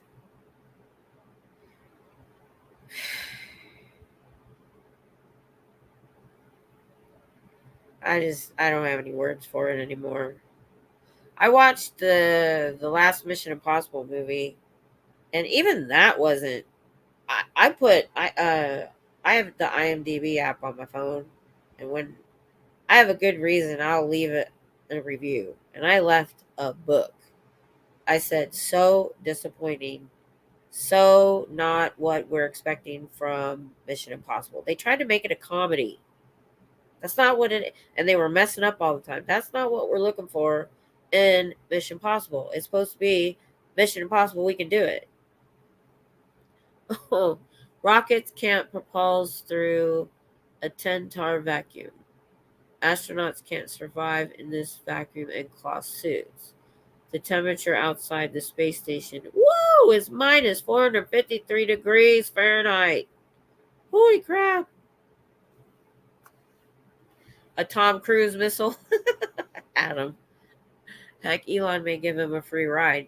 He might. It'd be publicity. Yeah, whoever goes in with him on that, it'll be some serious publicity. You guys know how they film? This has been going on for many, many eons, but I found out about it a few years ago. How they film people free floating for real in a space movie. I have hot flashes from hell. I'll go. I know, right? Someone double dog dare tell him to go. Tell him he's not a real Scientologist if he doesn't go. My hot flashes are mostly in my face. And when they hit, we have a heat gun that measures heat. And I got to get it out because I need to test. Because I swear to God, it's 110 degrees. Orbiting space satellites don't exist. Weather balloon satellites do. Okay. Well, if space satellites don't exist, how are we getting all these signals across the planet? Right? Tell them it's OT9. Yes! There you go. Tell them OT9's in the space station. You got to go get it. And 10 and 11. Whole reels.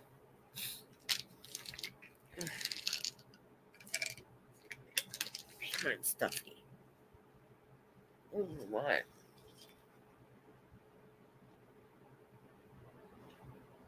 Deep ocean cables, yeah. And I believe we have satellites. You can see them sometimes with the naked eye. But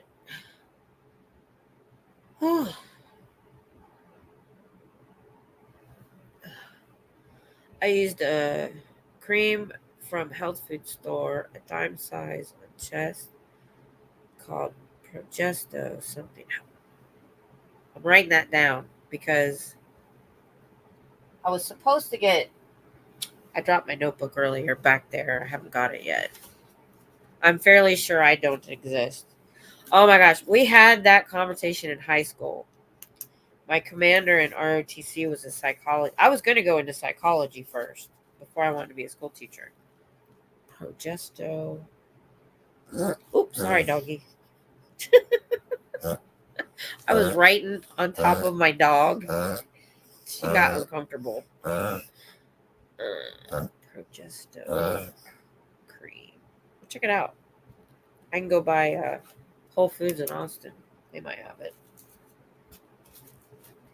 I need to do something. I've done nothing so far. Love seeing Starlink go over the house. I thought Starlink would be more mainstream by now. But I follow a few RVers, not like constantly, but I've watched them talk about it and how they have to have that and a backup between the two. Because a lot of them work from home, so they have to have internet. It's a tube like toothpaste tube. Okay. You can see satellites that are the size of a refrigerator from 400 miles away.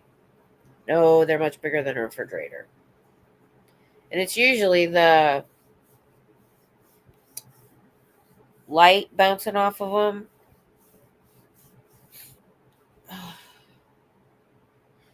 Lori, well, maybe I'm a figment of your imagination. Could happen.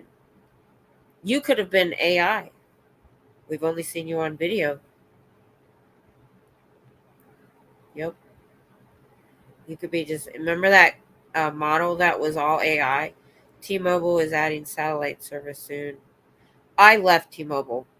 Worst service ever. And I didn't want them. I was with Sprint when they merged. And I didn't know Sprint was so bad either. Literally, I could sit on one cushion of my couch and have service, and on the other cushion, you didn't have service. Tarot, I don't know. I'm not that intelligent. I didn't go to college. So, big enough, a rocket has to take it up. That's how Elon's paying for his rockets. Us too. I hate T-Mobile. I know. I freaking hate it. Yeah, those AI robot things scare the crap out of me. Almost as scary as Corey Feldman. I remember the Coreys. Charo is creating her own machine learning program. It's called AI. You can track the space station and see it pass by. Oh, yeah, that's big enough.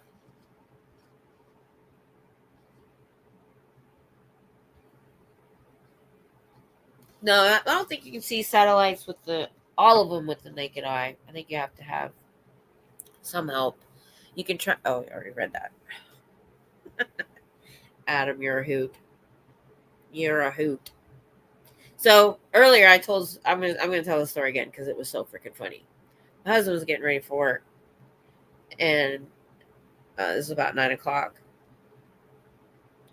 He's like, God, I don't want to go to work. And I'm like, well, if you want to sit down with me and do a budget and get the things on the house that need fixed so we can rent it, then we'll rent it and we'll move into the camper full time, and then you can quit working. And he just deadpan says, I think it'd just be easier to die. It was not the response I expected at all. It's just I laughed my butt off because I just wasn't expecting him to. He just said it just so.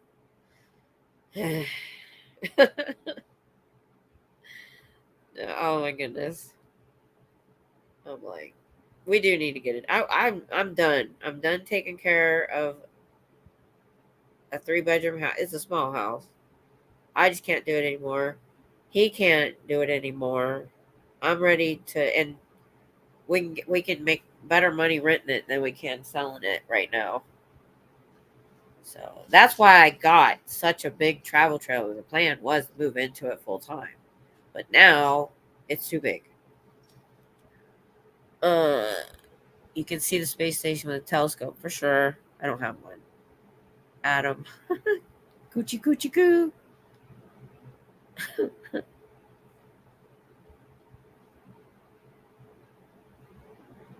She's still going too. Yeah, I get how he feels. Yeah. Well, even when he was in the army, my goal was supposed to be career army too. But I was going to go to college and go in as an officer. But the 2 years we were off and on between high school and we got married, he went active duty. It was in the time we weren't together, so I didn't have a say. So you can't have two parents in the army. So I just finished out my reserves and let him be the career. Anyway, now I could have done it when I was younger, but for 21 years, that man got up. I'm not even talking about going overseas or doing any of that stuff. He got up at 5:30, 5 to 5:30 every morning to get to work at 6:30 and run 2 miles and do push-ups and do sit-ups every day of the week.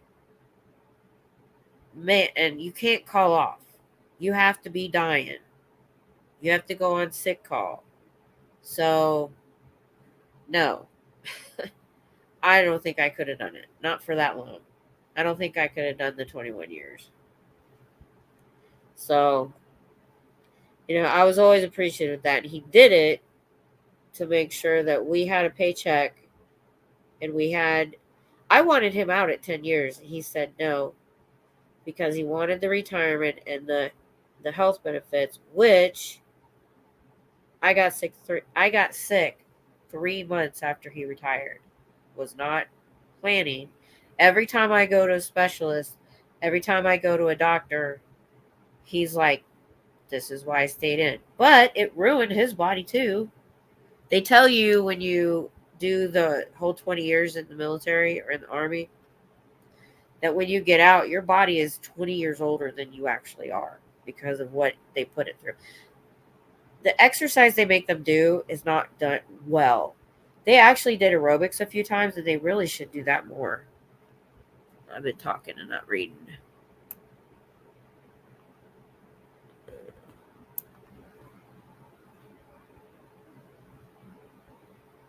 The 70s were wonderful. I was a kid in the 70s. I hated the clothes. I hated the clothes. Adam can't remember her name, but a 12-year-old singer opened for Dawn Ho. She had a hit with a video called Like a Feather, one of my favorite songs. Did she act in an Elvis movie? I've seen every Elvis movie, I think. Elvis. I was 8 years old when he died, and I cried.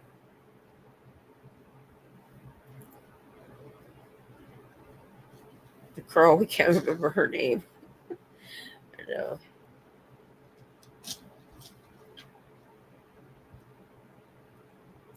Sure. I'll put the link out.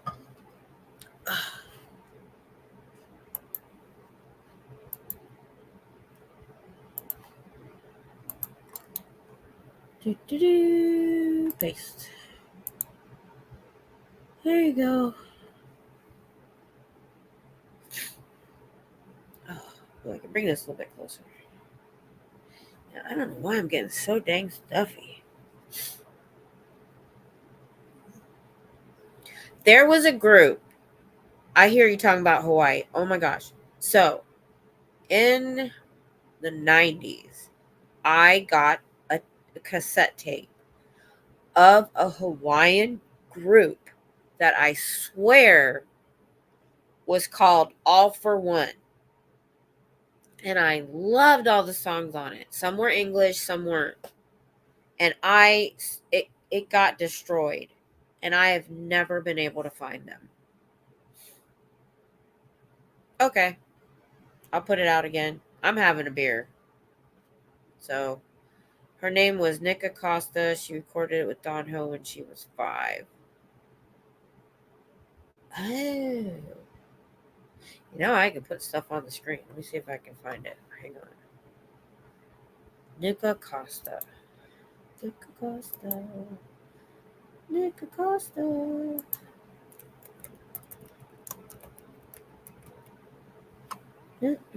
Actually, I probably shouldn't. I forgot about copyright. Oh, she's pretty. Yeah, I just realized I can't.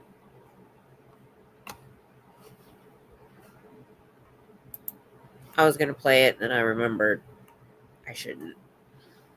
Man, been writing songs with AI to dream theater type music. Ooh, big mistake. So close to bed, no bass drum part gets the blood pumping. Yeah. In her video, she's older. Hey, Penny. Hello, how are you? We're just chatting. I think Miss Sunrise is gonna come on too. I just do this because I get bored. My husband's at work. Have you been on here before?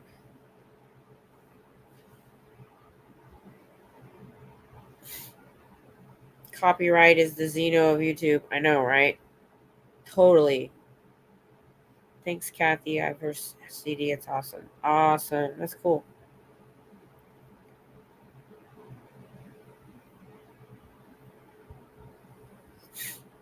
Before she comes back, talk amongst yourself. This is weird. I know. But I need to get another drink. And yes, I'm in my jammy pants. You'll probably see them. I don't wear jeans and stuff sitting around the house. I will be right back. Ooh. Oh my goodness. Oh, my feet are slow. Oh, just be a minute. Doggy, keep him company.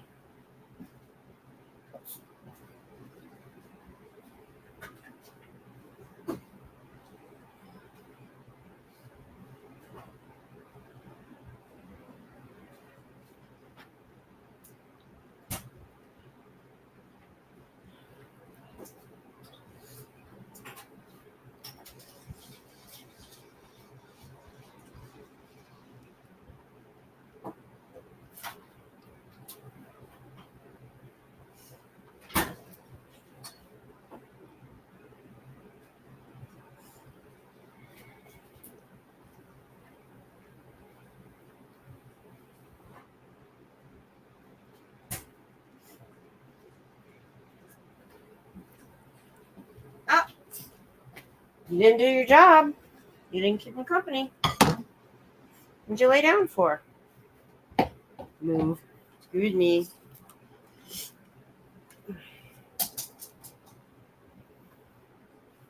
Oh, this is going to be fun. Oh, there we go. I'm back.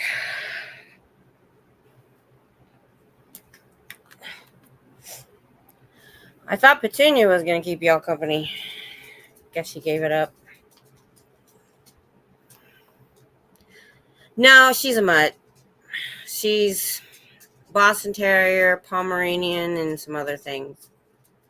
Her parents belonged to a homeless man that I fostered his puppies when he was getting cancer treatment. And he would let him get pregnant to make a couple, some money because they made pretty puppies. They were all brindle.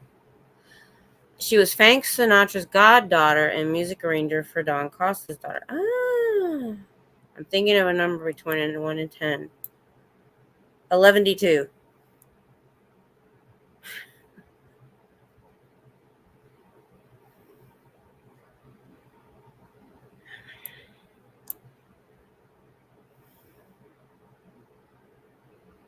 Google is my friend.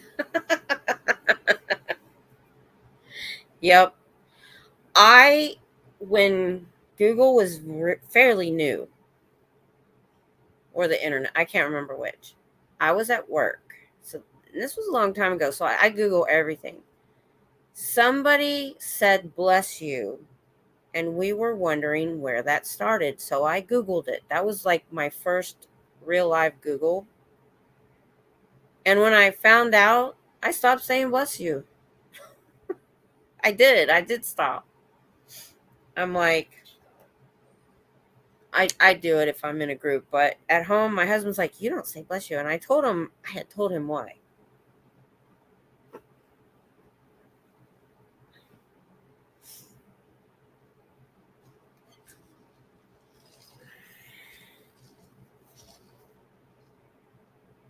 Yeah, you have to know what you're looking for to see it. If you just look up, you're not going to really notice. Except that it goes by really fast.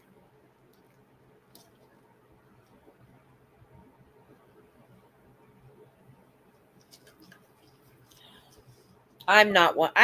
That's the one thing I never got into was the stars and knowing what's in the night sky. I might be able to go north, but I'm not even good at that.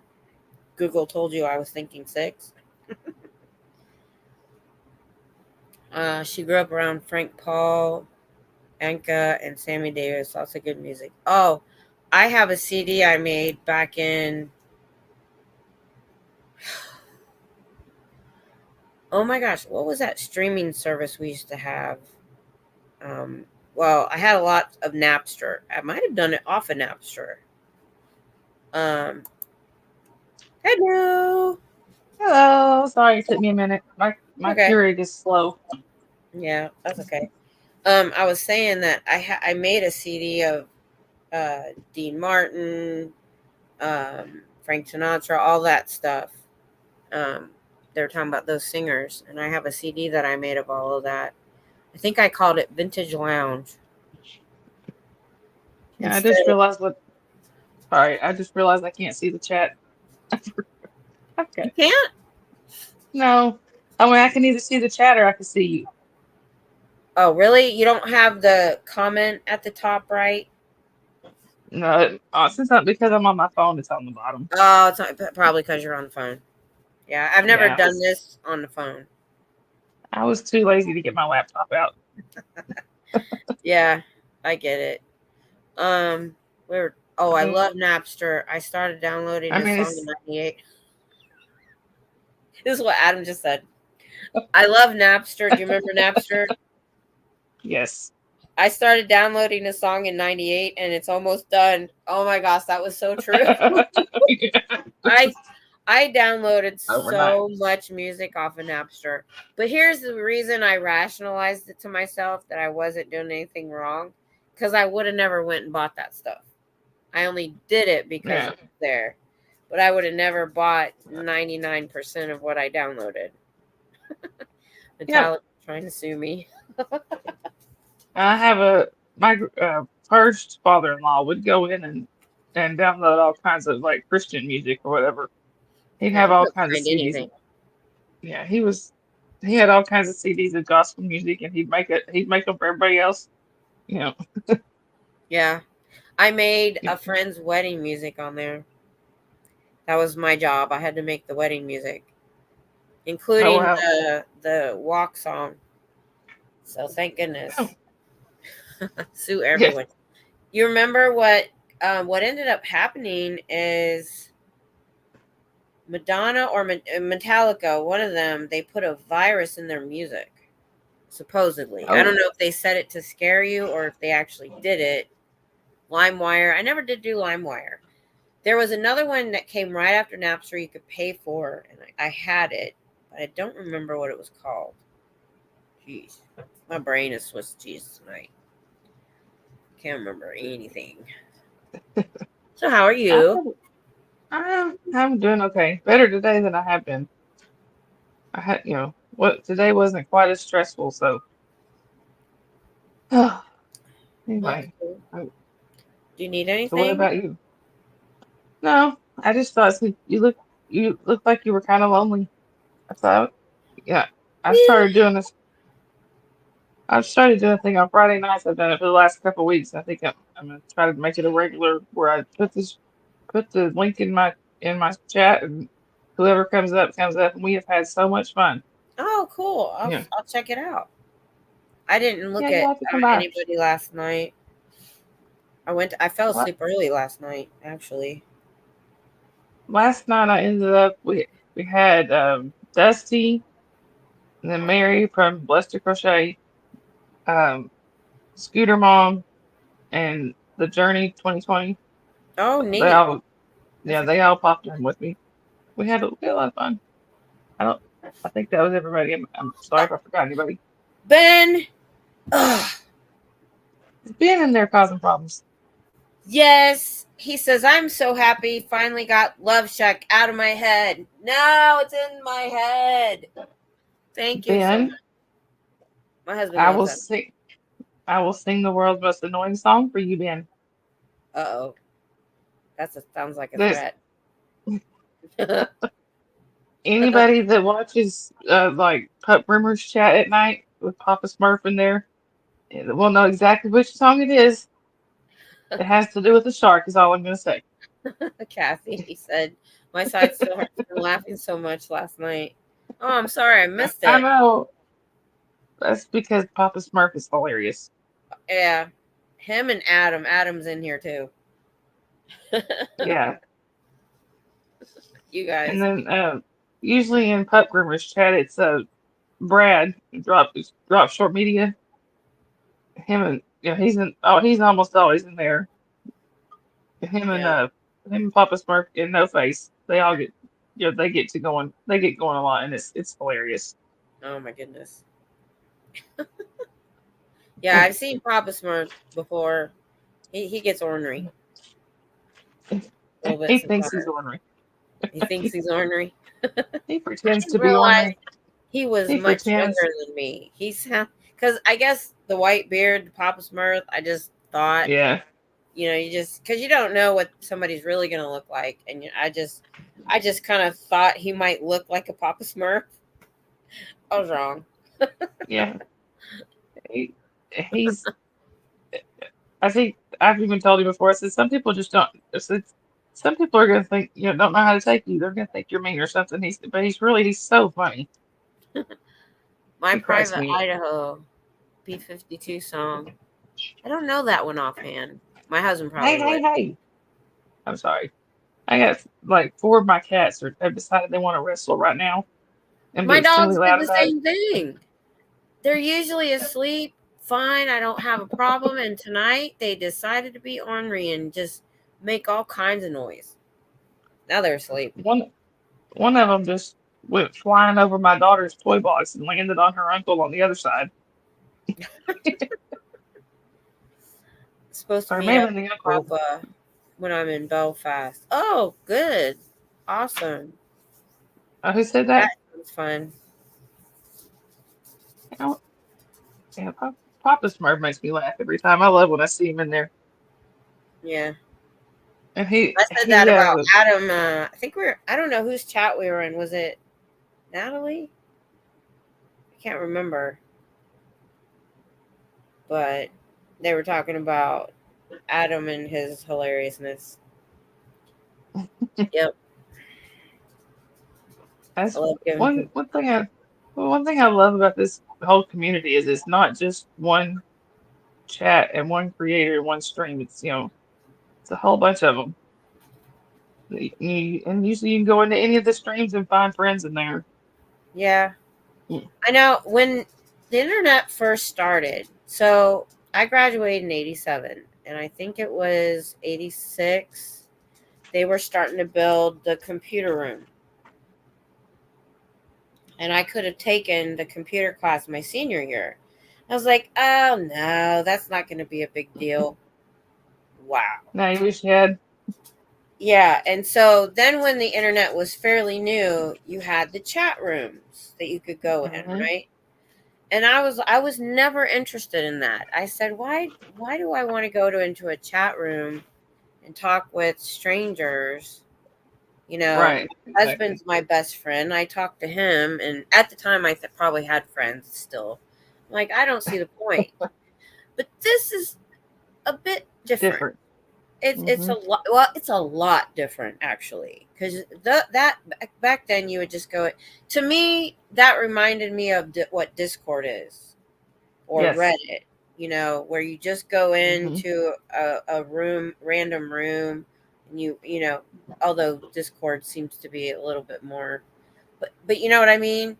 It's just Yeah. all different people go into a room just to chat. Here we do the same thing, but we're already kind of part of the community.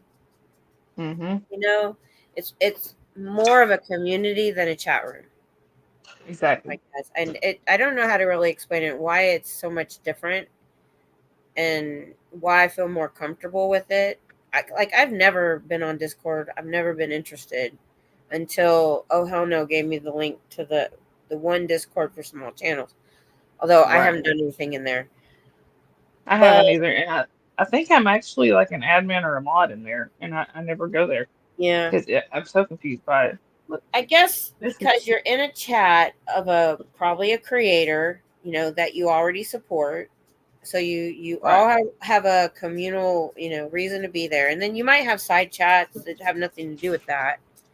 And I've said this, I'm a broken record. I've said it 1,000 times, well, hundreds of times, getting close to 1,000.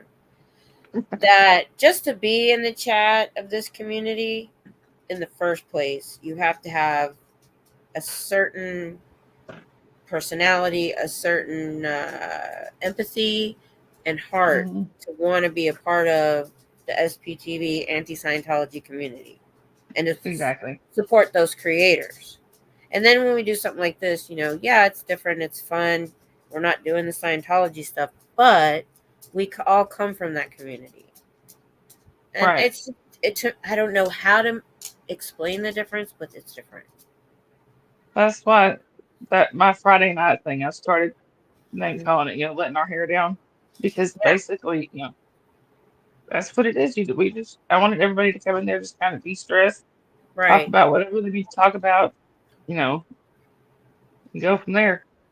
I'm sorry, Yeah. my cats are So it's beating each it's a other up time over we here. can like hang out and not we don't have to talk Scientology. We can just, like you said, let her hair down. Right. It's kind of I started this because hubby's at work. I was kind of bored, and Right. just wanted to do something different. And I like seeing other channels that branch off and like do other fun things. Right. Early on, Oh Hell No started a cooking channel. Like early Hmm. when the first Never End started having channels. Right. And I thought that was neat, and somebody else is doing some crafts, and I think it's cool, that we Mainly. can, you know, I could Well, go I right. could go on about this for hours. I need to stop. But You talking yeah, Marilyn doing the crafts? I feel Uh, okay, even though I know anybody can be in the chat. I still feel way more okay doing this Them than being going somewhere into random. some random chat room with random people I don't know. Right. And I'm sorry, the cat that was just laying on me is shedding like really bad. I've got a face full of his fur. On those as far as those the AOL chat rooms and stuff, Oh yeah. I have a real kind of a funny story regarding those chat rooms.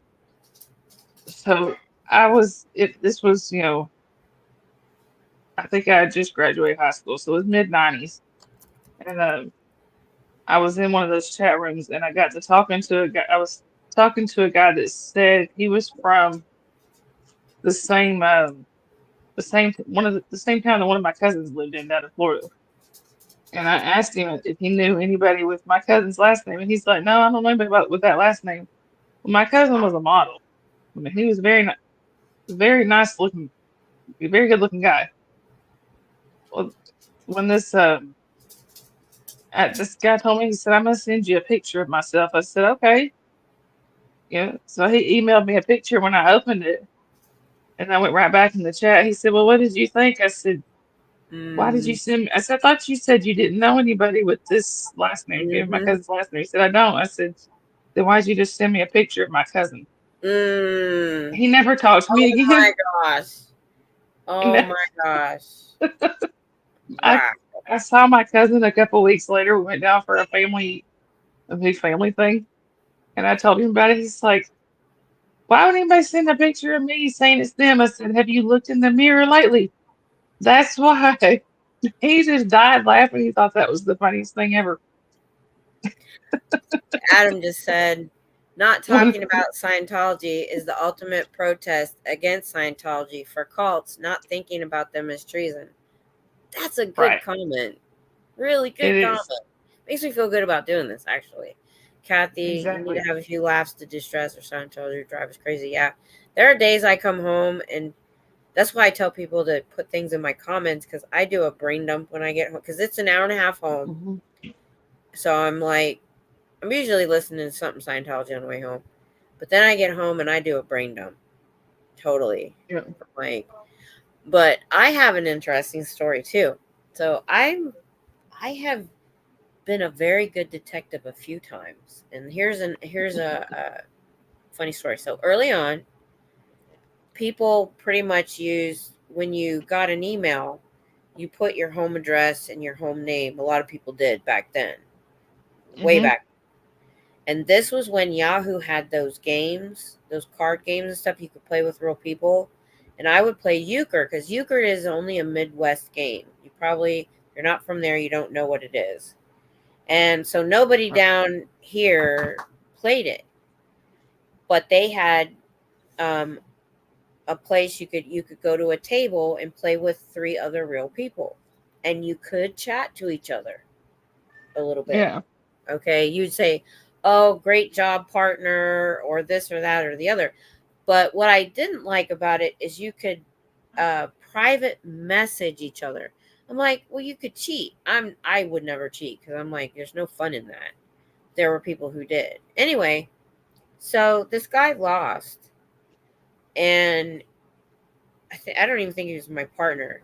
And he instant messaged me this nasty message. This, oh my God, I'm gonna send you a virus to your computer and blah blah blah blah blah. It was really mean. And back then, Yeah. I mean, I think I was still in Windows 3.1 or something, or Yeah. it was like early on. I didn't know nothing. Well, mm, this idiot. So I go in, and you could go in and look at his profile of his Yahoo email, and it gave his name and his city. I think that's all I got. And back then you still had phone books and you still had private lines. So I went Hmm. online and I found somebody with his last name that had two landlines. So that told you he had a regular landline and a computer landline. I'm like, Yeah. okay, I got the right person. I called the phone number. His dad answered, and I told him what he did. And he was a 26-year-old young man living at home in the literally in the basement. He was living in the basement using their computer and landline. When I told him what he did, they were like, "Oh, we'll take care of it." I was like, Okay, can't do that anymore." People, but Yeah. that guy was probably like, "Oh crap." Yeah. So For that's real. what taught me not to use my real stuff and things like that. But That's I was why. like, That's why I was in this community for quite a while before anybody knew my real first name, and still I don't think most people do. There's a few that know my name. It's okay. I don't. But, I don't know a you lot know, of people's real names just because I don't pay much attention. right. It's probably And been that's said. I probably forgot. yeah. Well, I mean, it's rarely said. There's like two or three they'll say it in the chat, but which is, I mean, that's okay. But like, I don't put my daughter's name on here. My 5-year-old. Now my oldest, she's already said she doesn't care. She's an adult, so I Yeah, will on occasion mention her name. But my youngest, I will say her name. right. It's a good. You It's know, smart. I try to I keep was it private. I was Miss Kim. I had a separate channel, and then my husband comes on with his real name. Then my daughter comes on with her real name. I'm like, thanks, guys. Yeah, really.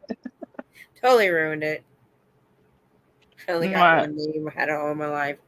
Yep. my I've been husband good. say my Good. husband came on one stream with me, and he's giving out his real name, which that's up to him.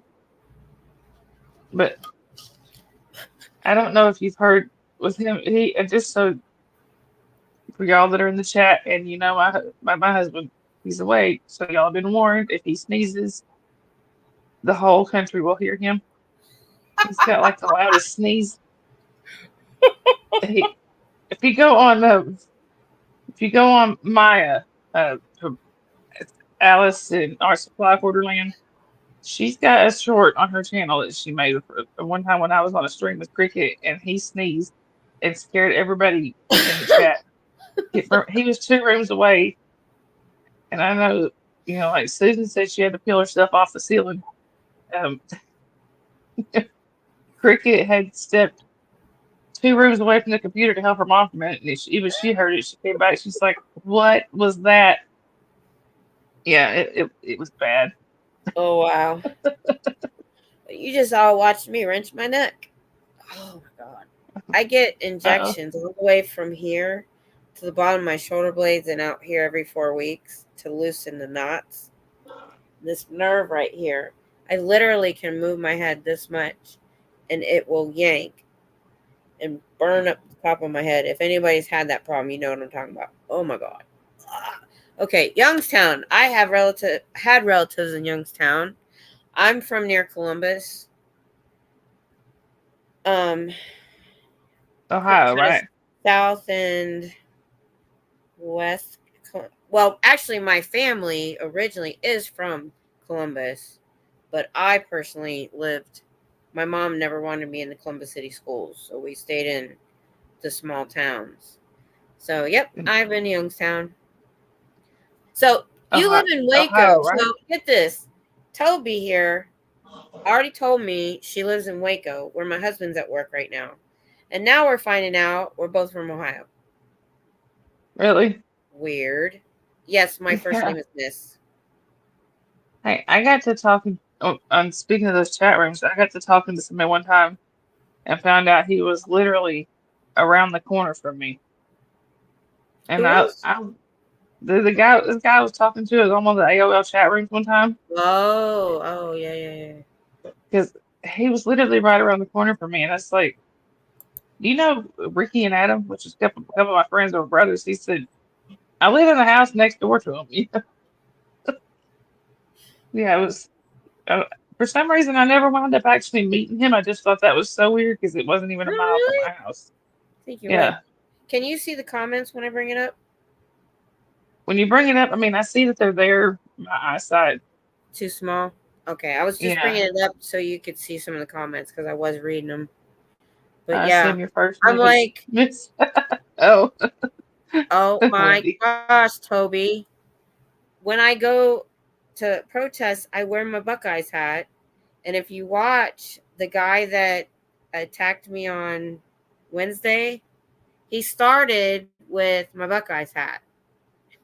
He started attacking my Buck, saying Jeffrey Dahmer went to Ohio State. I Oh, know. good grief. We are only six I, degrees of separation after all. No joke. Never thought my I'd find. cousin. I'm sorry. I was just gonna say one of my cousins lives in this little town in Ohio, and he's all the time talk. You would think he grew up there. He didn't grow up there. He grew up in Florida, but he's all the time talking about the Buckeyes. You know, Yep. I love my Buckeyes. I love. Oh yeah, apparently he he does did. now too.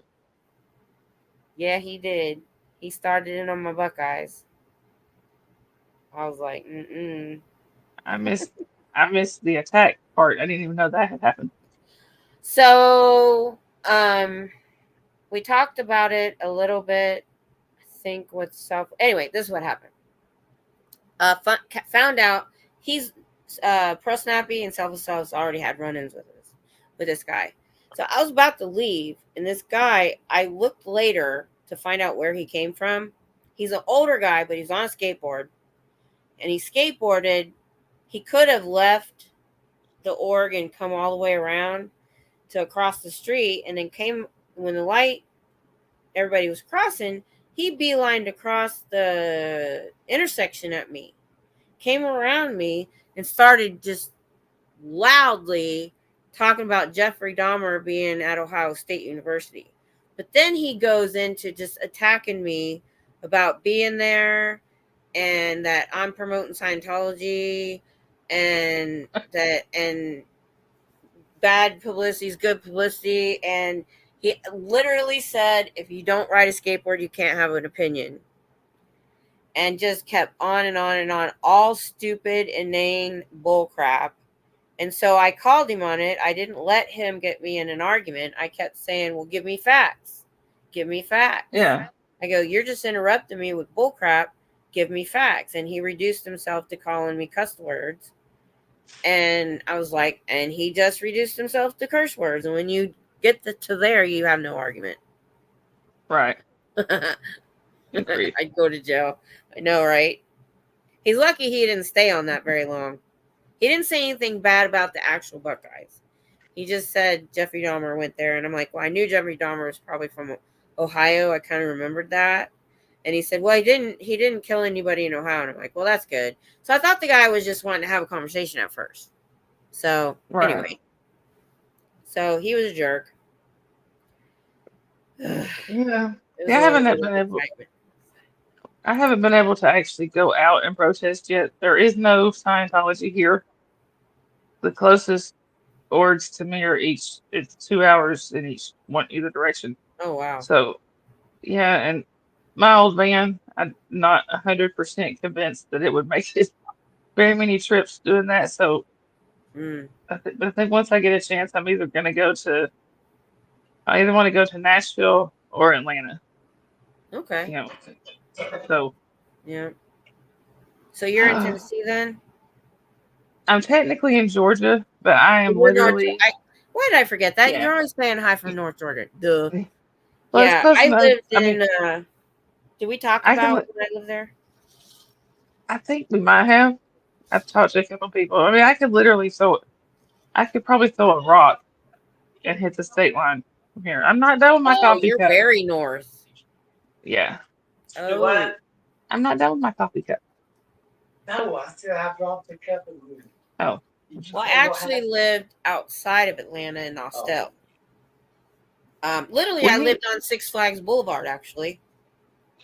We spent some time in Austell last year. Wasn't exactly a planned time there. Oh. But my husband got really sick. He gets cellulitis a lot. And he got cellulitis again, but this time there was they thought he had Stevens-Johnson syndrome, I think is what it's called, but he turned out he didn't.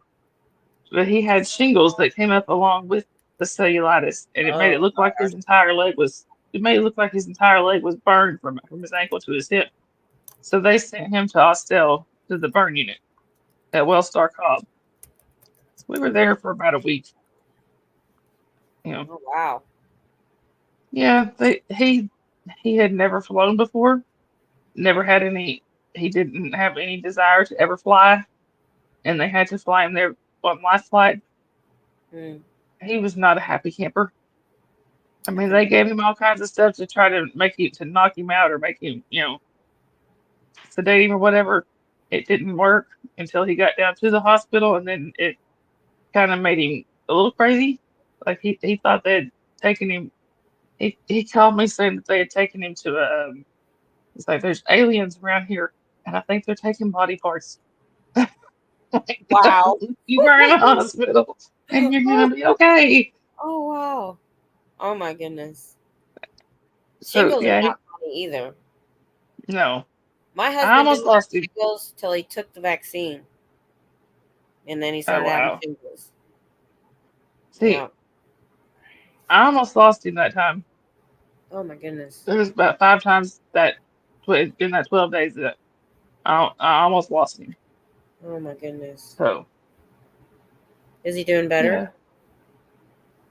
somewhat. He had to go back in the hospital last month, I guess, earlier this month.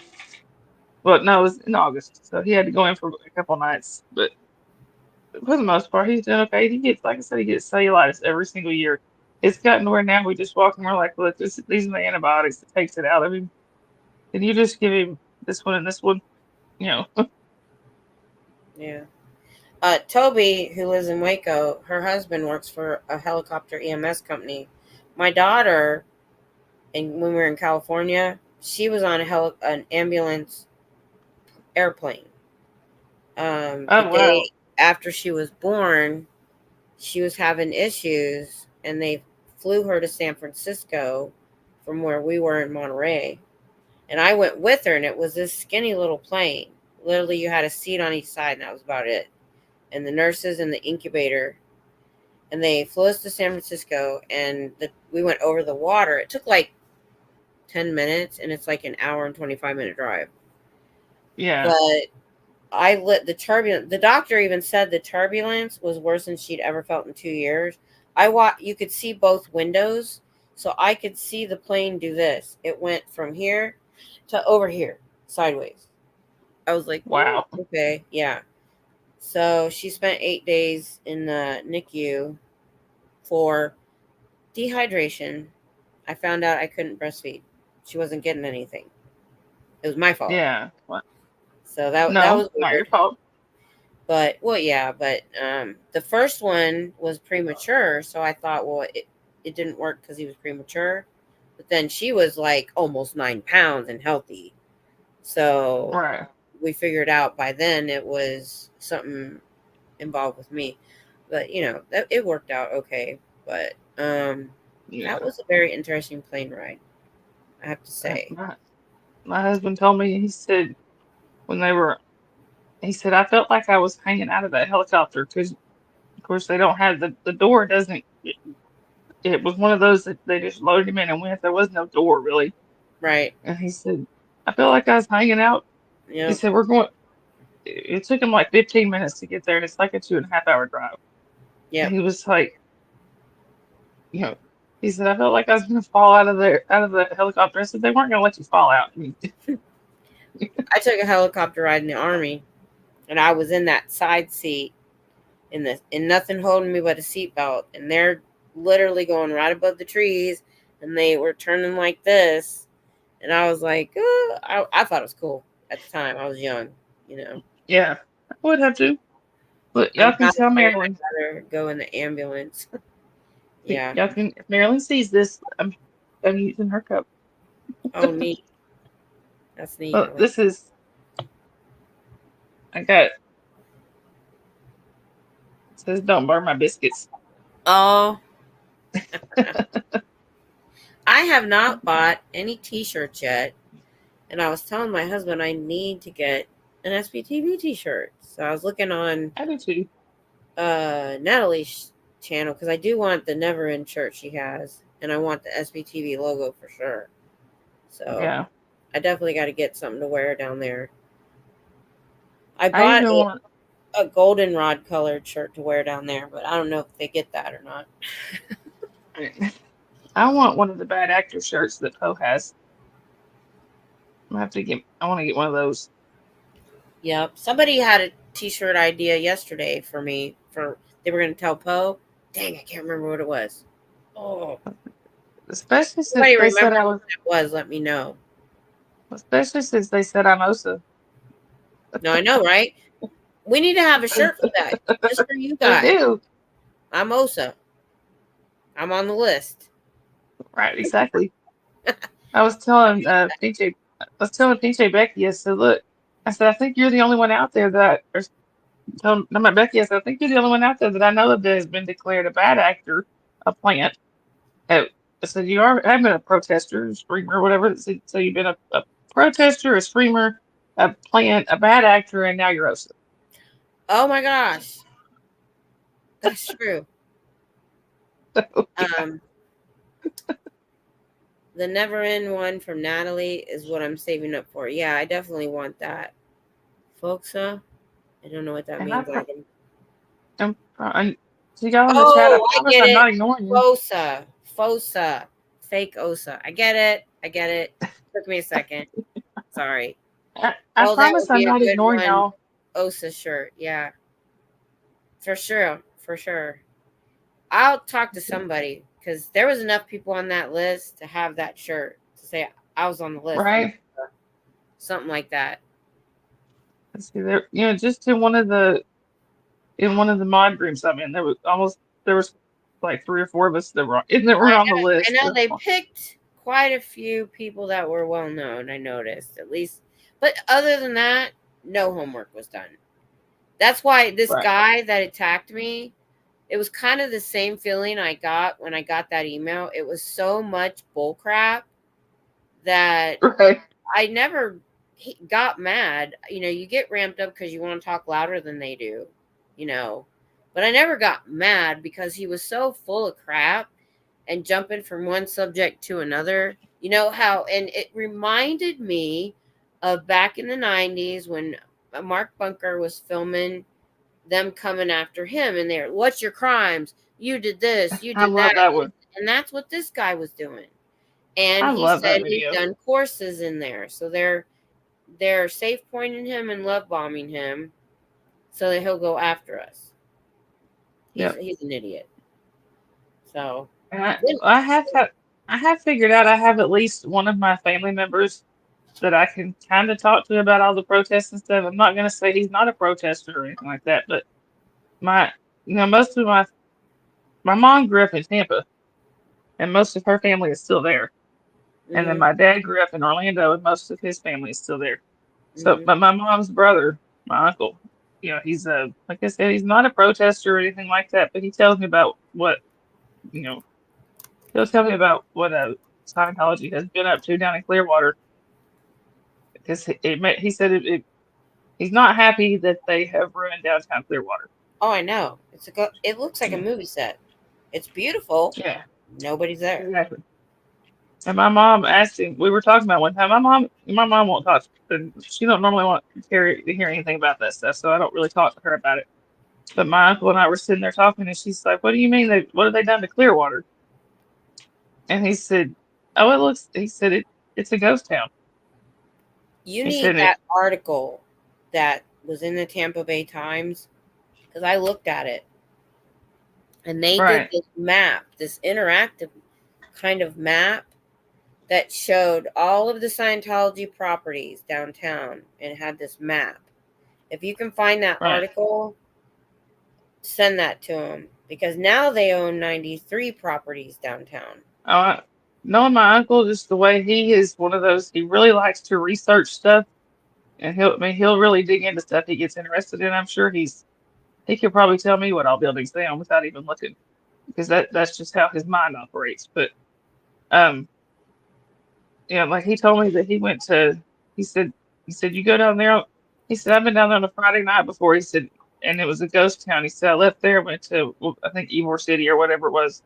He said that was practically standing room only. He said everybody was crowded there, walking around downtown. He said, but Clearwater, nothing. I know, and I liked what Aaron said that literally they could pick a new location for downtown because nothing's going on there. And Right. everything that happens is on the water. I'm like, yeah, they should just do that. But what amazed me was when, as soon as Mark Bunker was voted out, City Hall sold their building to Scientology. I'm like, I know. I noticed that. It boggles the mind. Y'all need to talk Yeah. amongst yourselves for a minute. I need to go get more of my drink. I'm feeling All pretty right. good right now. I'll switch over to where I can actually see the chat for a minute. Okay. I'll be right back, y'all. Here. All right. You need to keep them company, okay? Do that. She won't. Let me see if I can. There you go. Hey guys, and I am so sorry I haven't been able. I'm so sorry I haven't been able to see y'all. It's either see Miss Kim or see the chat. So, but yeah, told Maurice that, talking about the ambulance thing. She said, I'm not a fan. I'd rather go in the ambulance. My husband really wanted to go in the ambulance, but they explained to him it was anywhere from 2 to 4 hour ambulance ride, depending on traffic. So yeah, and he may not have lived. And Kathy, yes, I am still waiting for my $47 too. Darn it, I need my $47.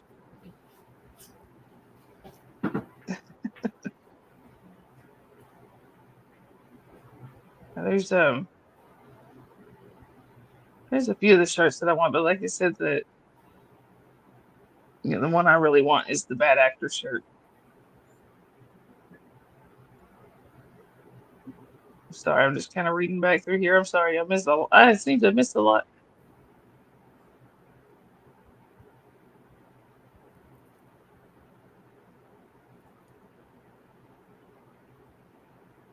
Yeah, that's what they're there for. Yeah, because we were worried. I mean, he was so out of it, and so I don't know what the word would be. He was really close to. I mean, we could have easily lost him if he had taken an ambulance ride going from here down to Austell. So yeah, he was debating, and I was like, no, You're supposed to be helping. I don't normally put my foot down, but I did that time. I said, no, you're not going in an ambulance. Sorry, I know you don't want to go in the helicopter, but sorry, Oh, he didn't want to go on it? he did not. He didn't want to. Sorry, now okay, now I'm back to only seeing you, not the chat. But no, my husband did not want to go in that helicopter. Didn't matter. They gave him nerve pills and everything, but he was so sick that he could not. He couldn't. He was literally not in his right mind. Oh my gosh. There's a lot of things. It was 12 days he was in the hospital. There's a lot of time in that 12 days that he has no memory of. Like he doesn't remember anything. And he's like, yeah, I don't think I want to go in a helicopter. I said, I don't care if you want to go or not. You're going. Mm-hmm. Well, but I don't know if I want to. I said, don't make me call your sisters. I will bring them down here. We've been pretty lucky with my husband for being in the military for so long. The physical things he has wrong are treatable for the most part, but I do worry. He has permanent kidney damage. What happens when you're over there is first of all, they treat the water overly ridiculous with minerals. Then you get dehydrated. Then you drink the water. Then you get dehydrated, and it creates these crystals in your kidneys. They're having a lot of them come back that way. And he didn't even know it, that he had jawbreaker-sized kidney stones. Ow. And it was blocking from the kidney to the bladder, but it was letting enough through that he never noticed a problem.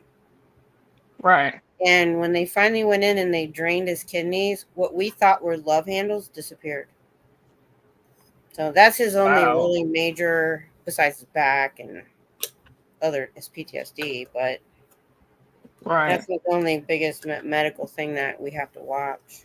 Yeah, no, my oldest daughter's uncle, or great uncle on her dad's side, he's a Vietnam vet.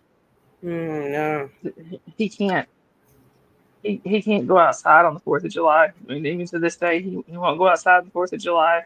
Mm-hmm. He said back when the movie Saving Private Ryan came out, he said, I was feeling brave. Hey, I'm sorry, my cats are going after each other. He said I was feeling brave, but he came out and he said I came out of that movie theater so stiff from tensing up. He said I had to take the next week off of work and spent the next 3 weeks. He said I spent the next month or so in going to therapy almost every day after that movie. I said, I don't think you need to do that again. Yeah, Tom's PTSD is not combat. The thing about my husband is, we got married in '89, and a few months later, he was getting shot at in Panama. So we're very realistic people, and he's kind of used to combat. If he if it had been danger to himself or another soldier, he'd have been fine. He was ready for that. Problem was his back was already bad, so they didn't want him going out on missions. So they put him on the gate guard for 8 hours a day, wearing the gear longer than if he'd have gone on mission, which ruined his back worse. Yeah. But they were close to the Iran border up north, and so his gate was the gate you brought casualties to, even civilians, Iraqi police, Iraqi everything, because that was the hospital. And it was my Right. husband, an interpreter, and a private. And so if casualties came in, he would call it in. They would wait 20 minutes on purpose or however amount of time before they came to make sure there was no secondary explosion.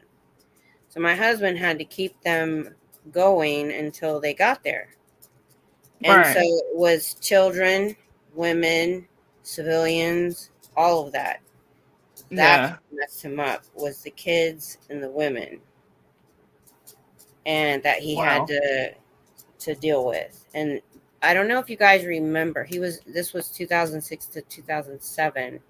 There was a bomb, probably shouldn't have said that on YouTube, at a market, in a civilian market in Mogadishu. I'm not sure if I'm saying that right. And there was a ridiculous amount of casualties. They all came to my husband's gate. There's 3 of them. They didn't send Yeah. him any help. He had to decide who was going in the ambulance, who was staying, who was okay, who wasn't going to go because they weren't going to make it. And that's his issue. When he's awake, he's kind of okay, but Right. he has nightmares every night. Oh, And sorry. so I That's want to look awful. at those shots for him, Right. because none of the medications they've tried on him have worked.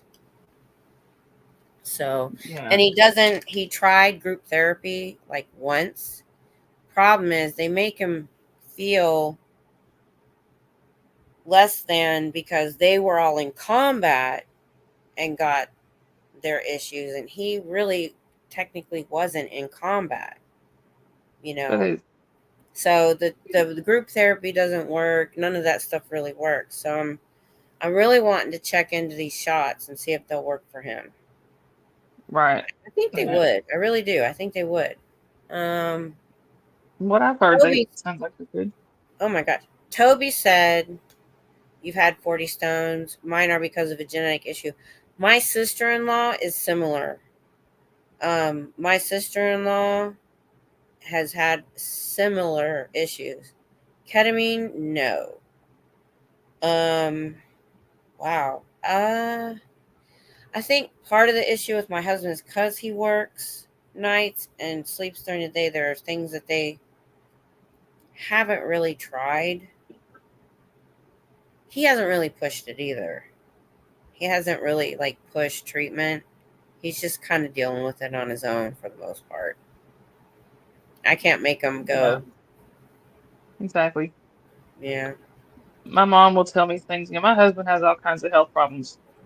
Um, and there's times when he's just stubborn, and I can't always get him to go to the doctor. My Mm-hmm. mom will be like, "Well, you need to make him go." I'm like, he's bigger than me. Same thing with my husband's What stubborn am I too. supposed What am I supposed to do? I can't exactly force a grown man out of the house and make him get in the van. I can't, can't do that. That. Ketamine. You know what, Toby? I will check on that. The ketamine treatments. See, because when my husband retired, we kept the TRICARE insurance. So he literally has never gone to the VA. He doesn't have a VA card. We either had off-post specialists. Well, we had off-post doctors, and then because they built a brand new hospital on post, if you were a certain mileage away, you had to start going to the hospital, which I left in tears the first 2 times because I was 40-something years old with a walker at the time, dealing with some young captain that just barely got out of college, treating me like a private. I'm like, I'm here with a walker. You don't want to know why? Right. And the first appointment was allowed to be 20 minutes.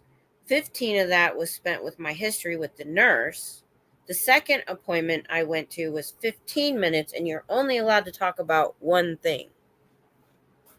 And I'm like, so I got to come, every day of the week if I want to talk about everything that's wrong with me? And I was in the hallway bawling. I'm like, you are so condescending. You should not be treating anybody but privates. And I really do feel like they should have a special clinic for retirees because we're different. Right. We have a lot of things that's wrong with us. We're not a private that hurt themselves running or whatever. And that's what that captain wanted to do. Thank goodness Wow. after that. And when I had off-post doctors for 20 years, I didn't have to go on post. I paid the copay. It was worth it. And then because you have the same doctor for 5, 6, 7, 8 years. But I see somebody different every time I go to the clinic on post. So, I mean, luckily I kept my off-post pain specialist. Thank God. Because I was with the same doctor for 8 or 9 years before he went somewhere else. Kathy, my dad had kidney stones a lot. He quit counting after 90th one.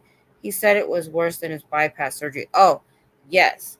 So my husband, what happened was he probably had different stones, but they fused into two big, in each kidney. But his dad and his brother had a steel business. And he watched his dad slice his finger off between two pieces of steel. No problem. Went to the doctor. He had a kidney stone. He was passing a kidney stone and was crawling to the car crying. I'm like, okay, so we go childbirth, kidney stone. Yeah. I passed a kidney stone, and I wasn't sure what it was at first. Because I had stomach surgery, it could have been a bowel blockage. Right. I cried and screamed so hard that all the blood vessels in my face and my neck were broken and purple. A year later, I had a gallstone. Same thing. Ouch. But this time we didn't wait 4 hours. We called sooner. Right. And they just decided to take my gallbladder out. So I was like, thank you. I don't want to do this again. So yeah, kidney stones, no joke. No joke. My sister is one of those people that she hates going to the doctor. She will avoid it at all costs. No emergency room. I mean, pretty much she would rather suffer with I've known her to have the flu and COVID and not go to a doctor. She hates them. She called my dad one day when she left work early, which is another thing she never does. She doesn't leave work early.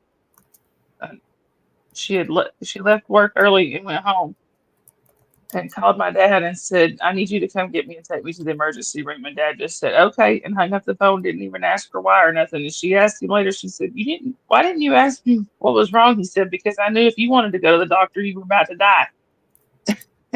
He said, but they got her to the doctor. I mean, she had been hurting so bad and crying and getting sick and everything. And it was like a kidney stone. And I said, I knew if she went to the doctor for a kidney stone, it was horrible. I'd have a security clearance in the military and at my job. And all I would have had to do is pass a kidney stone. I'd have told them every state secret there was. Right. I'm not joking. Kidney stones are no joke. My sister-in-law has them all the time. And I think it's a genetic issue also. 7 millimeter. Ooh. Toby. Oh my gosh, mine wasn't that bad. Oh my gosh. No. Ooh, you're making my kidneys hurt. You're making my back hurt. Luckily, I haven't had another one after that. So I'm not had the one, or well, they said there was like 3 other ones, but if they passed, I never noticed. Right. Yeah. Like my uncle was I'm not military and stuff. My uncle was military intelligence, Oh and wow. he was, he was stationed. He was Army intelligence. He was stationed in Colorado, Oh yeah. and I remember, Fort my Carson. aunt. Yeah, I think that sounds right. Mm. My great aunt that lived in Texas, she had a bar right there on the border. I don't know the town or anything, but she said that she said she called and said, she said Gordon she said he just walked in his plainclothes. So that day he came into the bar in his plainclothes, and she's like, "What are you doing here?" She said all he would do is smile. So I can't tell you that. Mm. My mom was like, "I don't like that." Yeah, I said, "I don't like that either."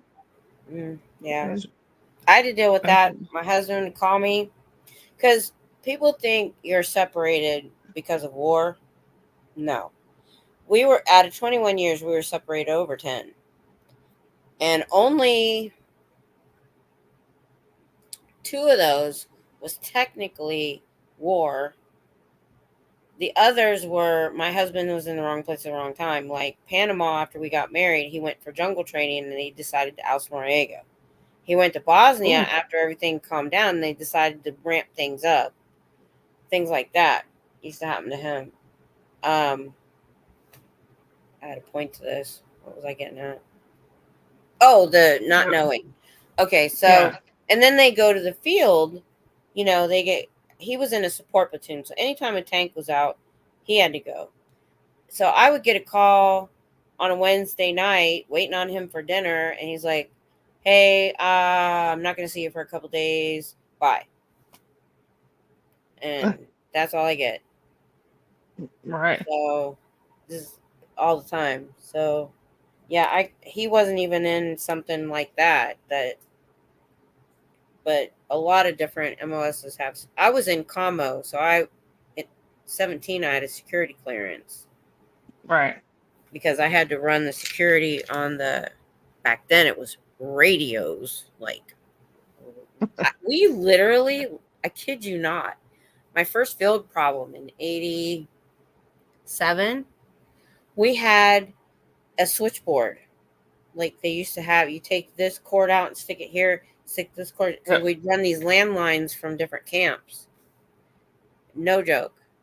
I was like, and what I did, my job was send global messages from a box on the back of a pickup truck that was air conditioned, which was nice.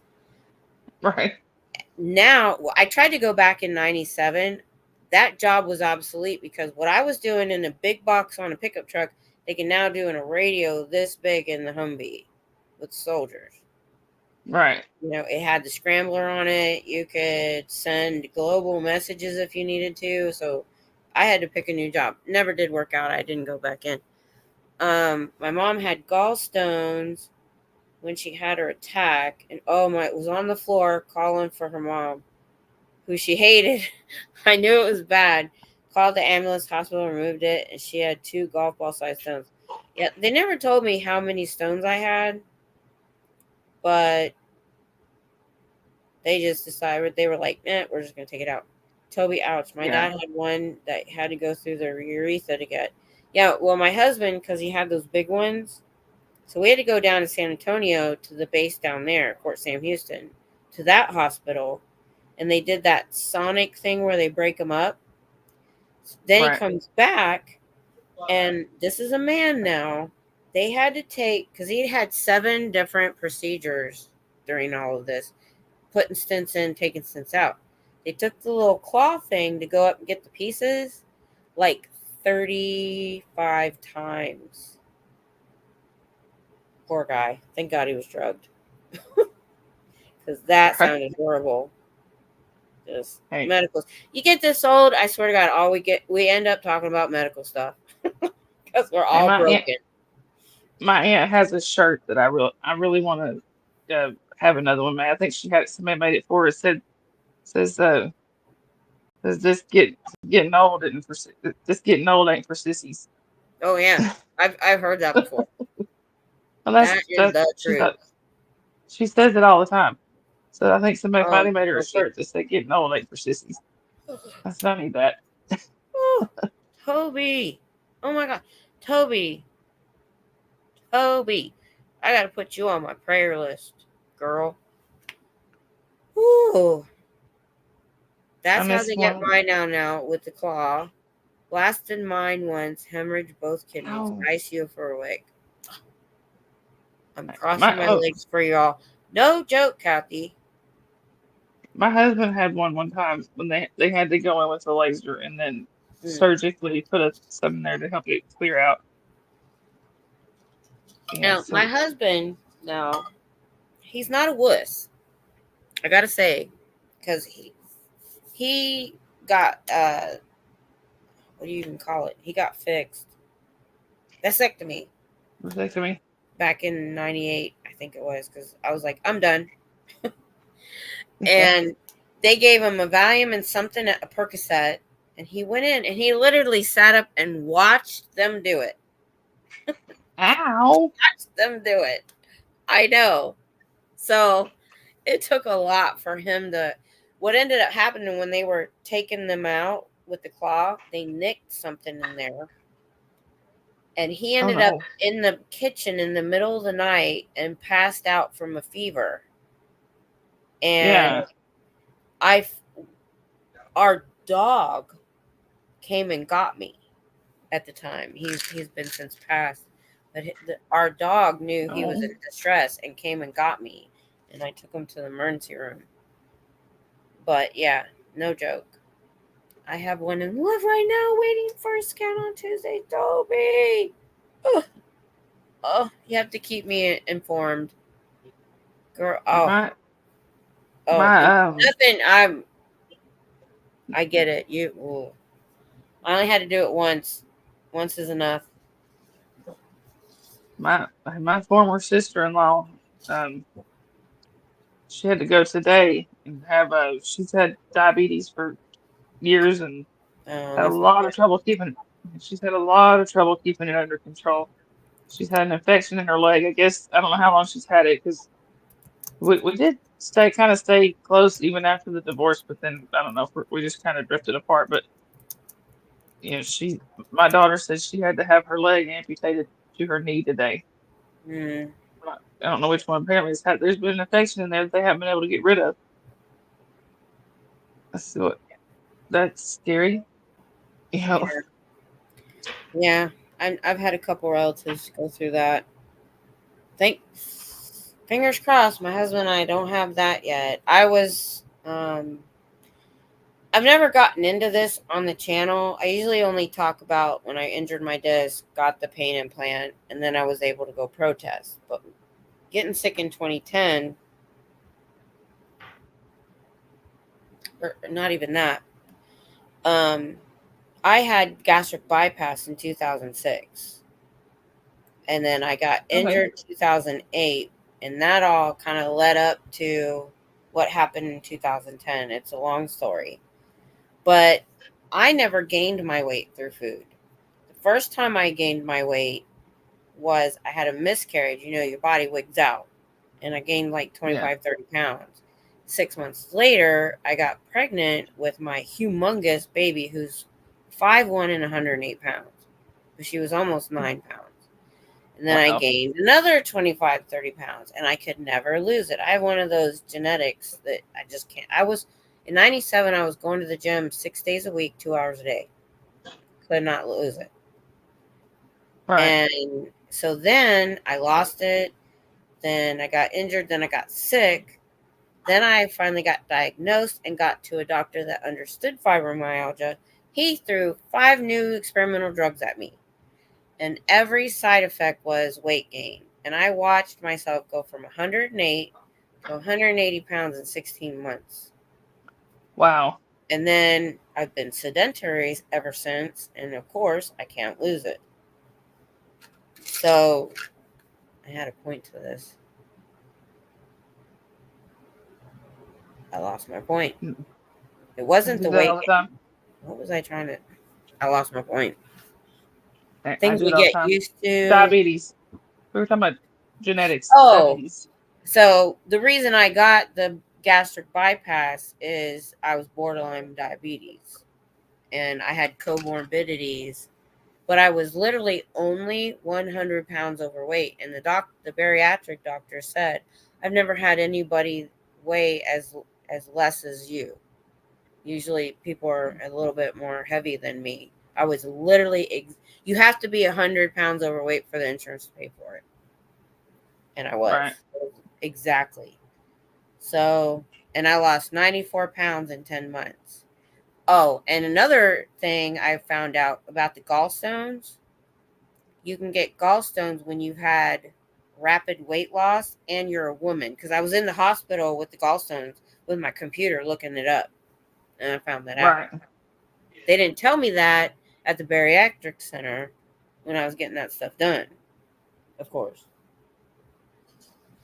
Like that's kind of like first of all, my husband's diabetic, so we are very familiar with a lot of the That's hard. issues that the issues that diabetes causes. Plus, it runs in my family. There's a chance I'll wind up with it later in life, but I hope not. yeah, It's hard to keep under I have an aunt, my my finger. dad's sister. My dad's sister. It's like I'm almost her clone or something because I look like her, I talk like her, I act like her, um, and pretty much everything that's happened to her over her life, especially medically, happens to me. Oh, And and she's diabetic. I hope not. She was, yeah, she was diagnosed in her 50s, and she keeps telling me, "Oh, honey, you got to take care of yourself. You don't want this stuff." You know, you know, my dad's diabetic too, so but, My parents passed away too soon for me to even know their history. They were 50 and 51, and I'm 55, so I don't even know what my history might have been. right. But Well, and oh my, another thing is here, especially here in the last couple of weeks, I have been having a lot of trouble. I've never been one to have trouble sleeping. Like when I would go to bed, I could usually go right to sleep. mm-hmm, But here lately, I've been having trouble, you know, even with my anxiety medicine, mm-hmm. I'm sometimes having trouble getting to sleep. And once I What get do to you, sleep, can I I ask, wake up. do you mind telling me what you take? Uh, I have anxiety disorder too, so I'm just curious. clonazepam. Clonazepam. It's Yep, the only one yep, that, yeah, it's the only one that I found that helps with the yep. anxiety. Well, I'm on a med, and then I only get 20 clonazepam a month, which I haven't even filled it for a few months for the anxiety attacks and the tension headaches. Um, I just wanted to ask because my Oh no, doctor you're and fine. I are twins physically, but we found out the same medications don't work for us, which Yeah, is we this one is. I mean, I take it. I'm supposed to take it every night at bedtime, but I've gotten to where I'm waking up gasping. I'm waking up feeling like I can't breathe. And my dad has severe sleep apnea. My mom has mild sleep apnea, and the aunt that I follow everything medically, she has sleep apnea. So I'm pretty sure I've got that. I just got to go get the study done. But it's made it to where I feel I could fall asleep just by doing anything. I told my husband, I said, I'm reminding myself of my dad right before he was diagnosed. You'd be sitting there talking to him and he'd fall asleep, and dad's never been the time to do that. You know, so and he stopped breathing over 100 times in like just a few hours. So I have a feeling I'm going to be almost the same way. Of course, dad gave. I also have my dad's vision issues. I've had 6 eye surgeries from May of 23 to May of 24. Yeah, that's why I can't. I mean, oh that's my why I goodness. can't even really see the chat. Okay, so Toby, she's the one with all the gallstones. I'm sorry, kidney stones. I'm diabetic, autoimmune, brought on by steroids, and I said That's interesting. I have an autoimmune and get steroids periodically. Steroids is also why I gained up weight to get the gastric bypass. I got the round face because I was getting steroids up here for my car accident. Toby, I shot up to over 200 pounds. They put me on Monjaro. I don't even know what that is. And I'm down 100 pounds. All my metabolic markers are normal again. Miracle drug. You have got to tell me what that is. And I said, this has turned into the Dr. Miss Kim show. But I eat, you would not believe how healthy I eat. I get factor meals delivered. I get daily harvest smoothies delivered. I cut out, what really helped my symptoms of fibromyalgia was going gluten-free and trying to get fresh or frozen produce, organic when I can afford it. And anything that's on the shelf, I read every label. And if I don't know what's on the label, I don't eat it. Yet Right. I'm still 183 pounds because and I've told my husband was a skinny man. He had to drink half a gallon of milk and eat bananas to pass the army weigh-in. He was 117 pounds when we went in the army. And Wow. I'm like, just because you're thin doesn't mean you're healthy or healthier than me. Right. We've had that discussion. It's a GLP-1 RA drug. Let me add this to the list I need to check out. How have I never heard of that? That just reminded me of a story about with my grandfather, my mom's dad. You know, dad's side of the family is tall. I'm 6 foot, but my mom's side is short. All of them are. My family is My super short. my mom's dad was in the Navy, and he would always tell stories. He loved telling stories about his days in the Navy. He was on the USS Kidd, but he told me when he went to join that he was like a quarter of an inch too short to join the Navy. He said so for like the next 2 or 3 weeks, he would lay on the bed every day. He would lay down, he'd lay on the bed, grab onto the headboard, and have his two brothers would each pull on one foot and try to stretch him out to make him grow that extra quarter of an inch so he could join the Navy, and it worked. Really? I mean, it did. It worked. I was dying laughing.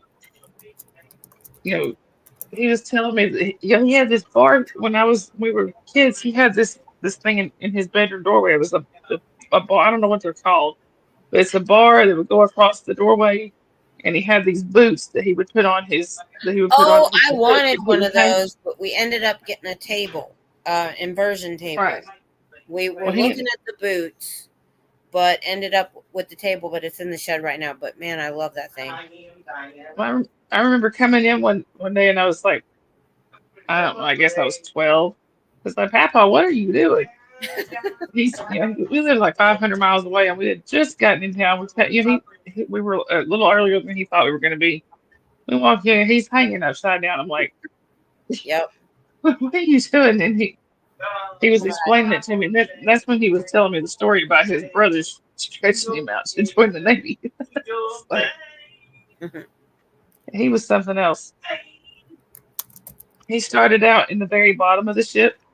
I don't know what they call it. He was the guy that would pass the ammunition up to the gunners, and then he ended up before he left. He worked his way up to being a gunner. So he would tell everybody he literally worked his way from the bottom of the ship up to the top.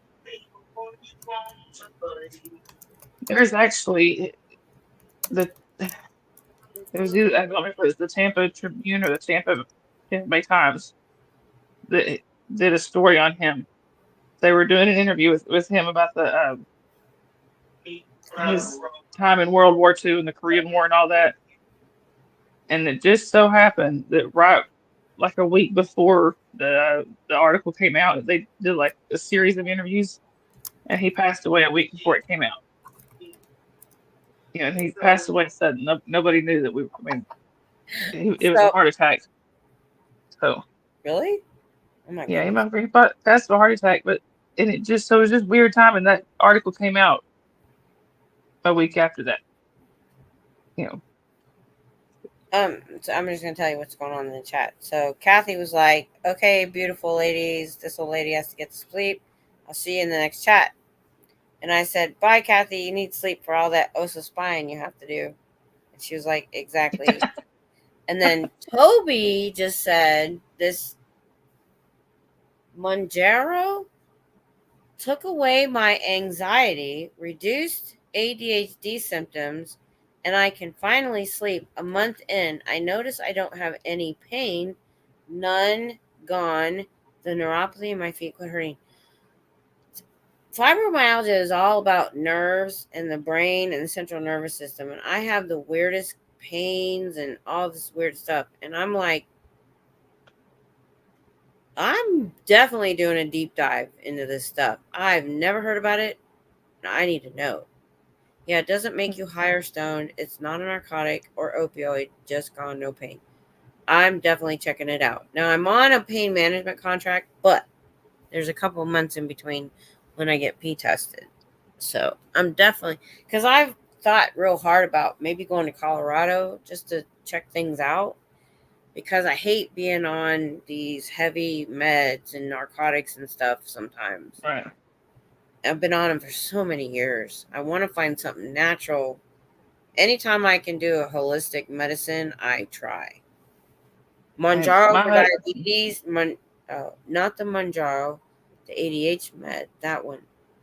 Monjaro's for the diabetes. Oh, I need the med for the ADHD and pain. Okay, Alexi. my husband is on. He takes about 30 pills a day. Oh my god. I'm not quite that bad. I'm close. But Isn't it about 30 pills a day you take? with the is that with supplements or just prescription? There, This 30 or possibly 40. or he said 30 to 47. A I don't very quite get that many, but I have my prescription meds and then I have all the supplements that I take. He has maybe 3 or 4 supplements that he takes, and the rest is all prescription. Wow, he's got a Right. lot going on. He does. You were talking I'm about sorry. sleep. Have you ever tried magnesium for sleep? No, I need to try something though. But I mean, I take magnesium at night and it helps me sleep. Even when the fibro hits the pituitary and adrenal glands, and I don't get the stage 4 sleep. Everybody's like, oh, REM sleep. No, you're in REM very little at night. That's when you dream. Stage 4 sleep is the deep sleep that heals your body and heals you. And I don't always get to that. So I could sleep for 8 to 12 hours and wake up and still feel like I didn't sleep. Exactly.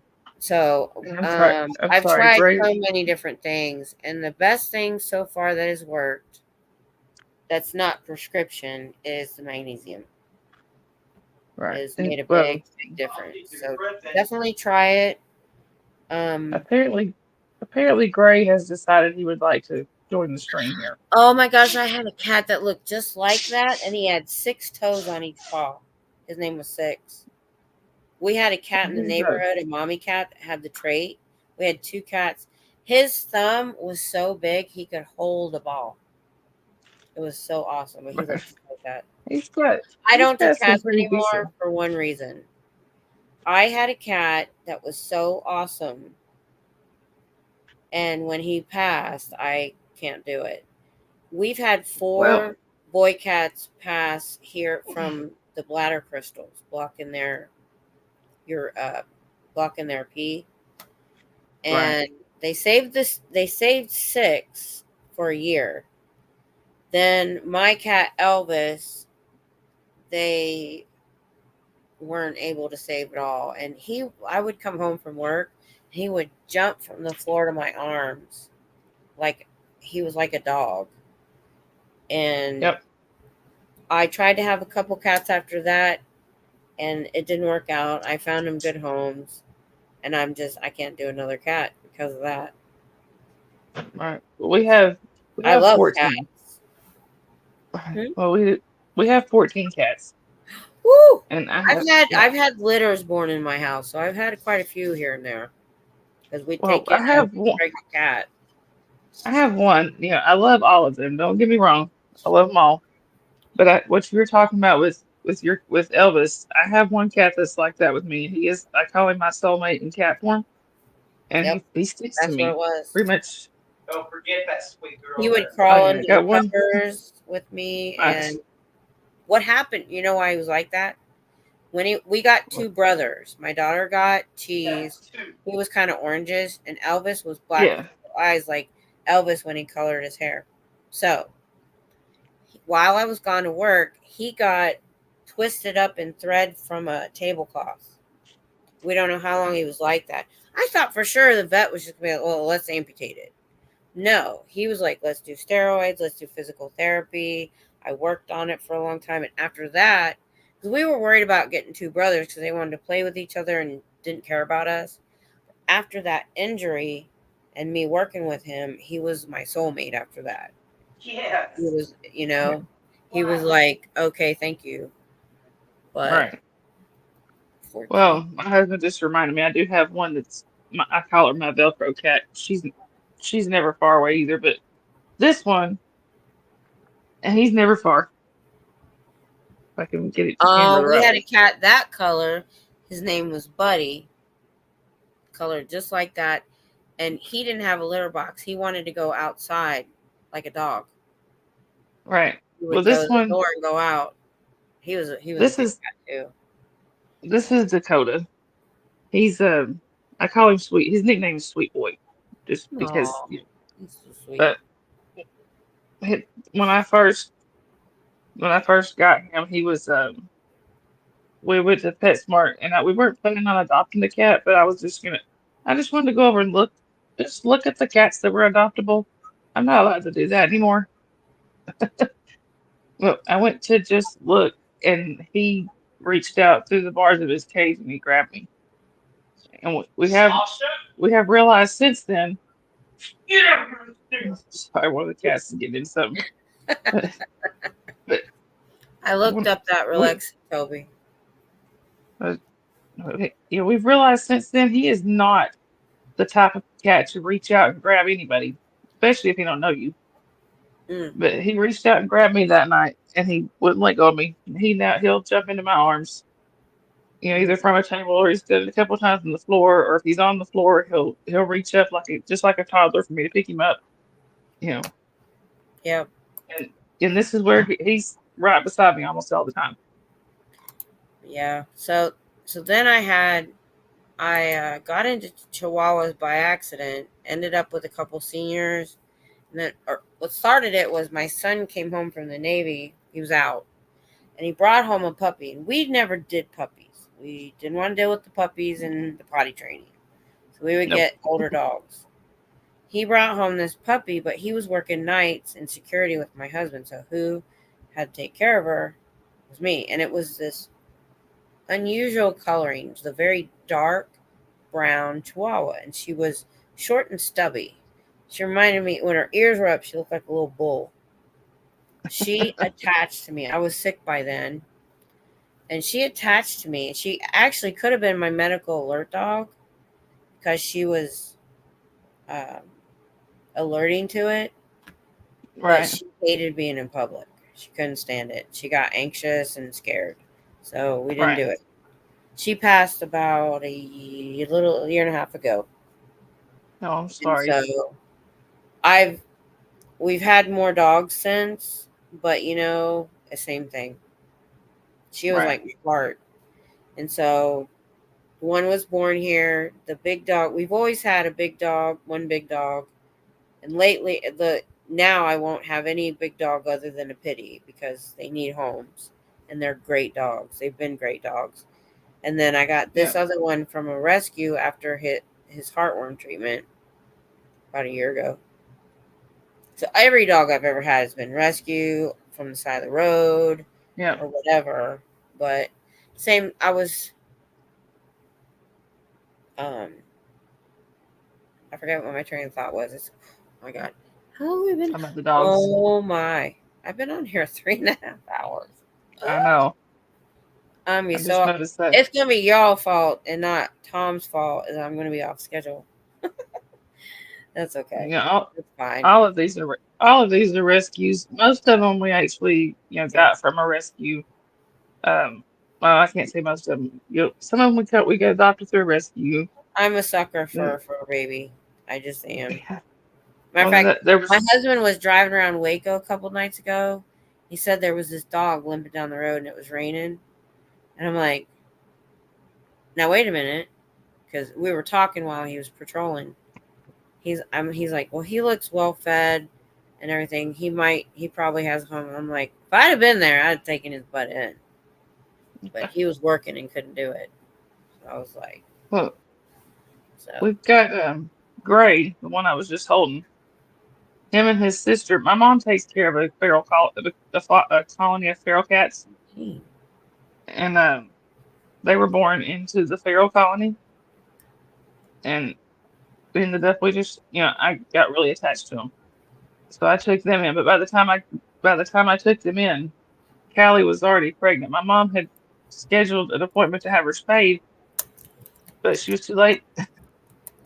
So the agreement was we were going to we were going to keep her and Gray and get rid of the babies.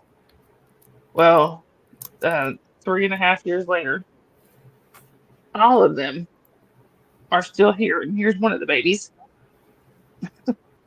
If I can get her on there, that's Skylar. hi, kitty, kitty, kitty. Hey, She kitty, wants kitty. she wants to sit beside me all the time, but she doesn't necessarily want to be held or in my lap. She just wants to be loved on. But Yep. so we've My got Poppy dog was like that. She wanted to be in between us all the time, not on your right. lap. She just wanted to be right next to you. Yep. Well, See, I've been on here a long time. Toby's about to bail too. So I yeah, I think was I'm gonna gonna say. bail. I told my husband I'll only be on there a few minutes. I know. When I do this, I'm thinking, oh, we'll chat for an hour. Bye, Yeah. Toby. All Oh, right. and Good night, Marie's a Toby. Good night, family y'all. middle name, by the way. Do what? Toby Marie. She's the one that's been talking about the kidney stones a Oh, lot. She's about to yeah. go to bed.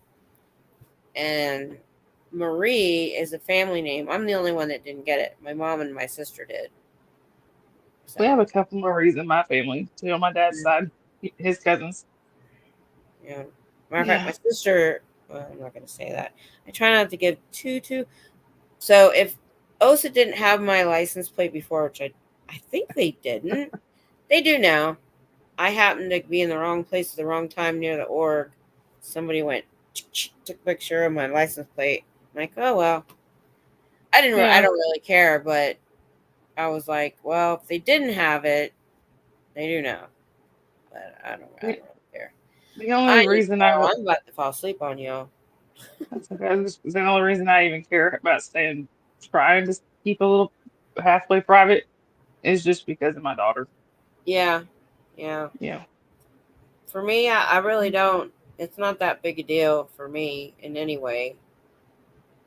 So Yeah. it My husband be doesn't like, bother me.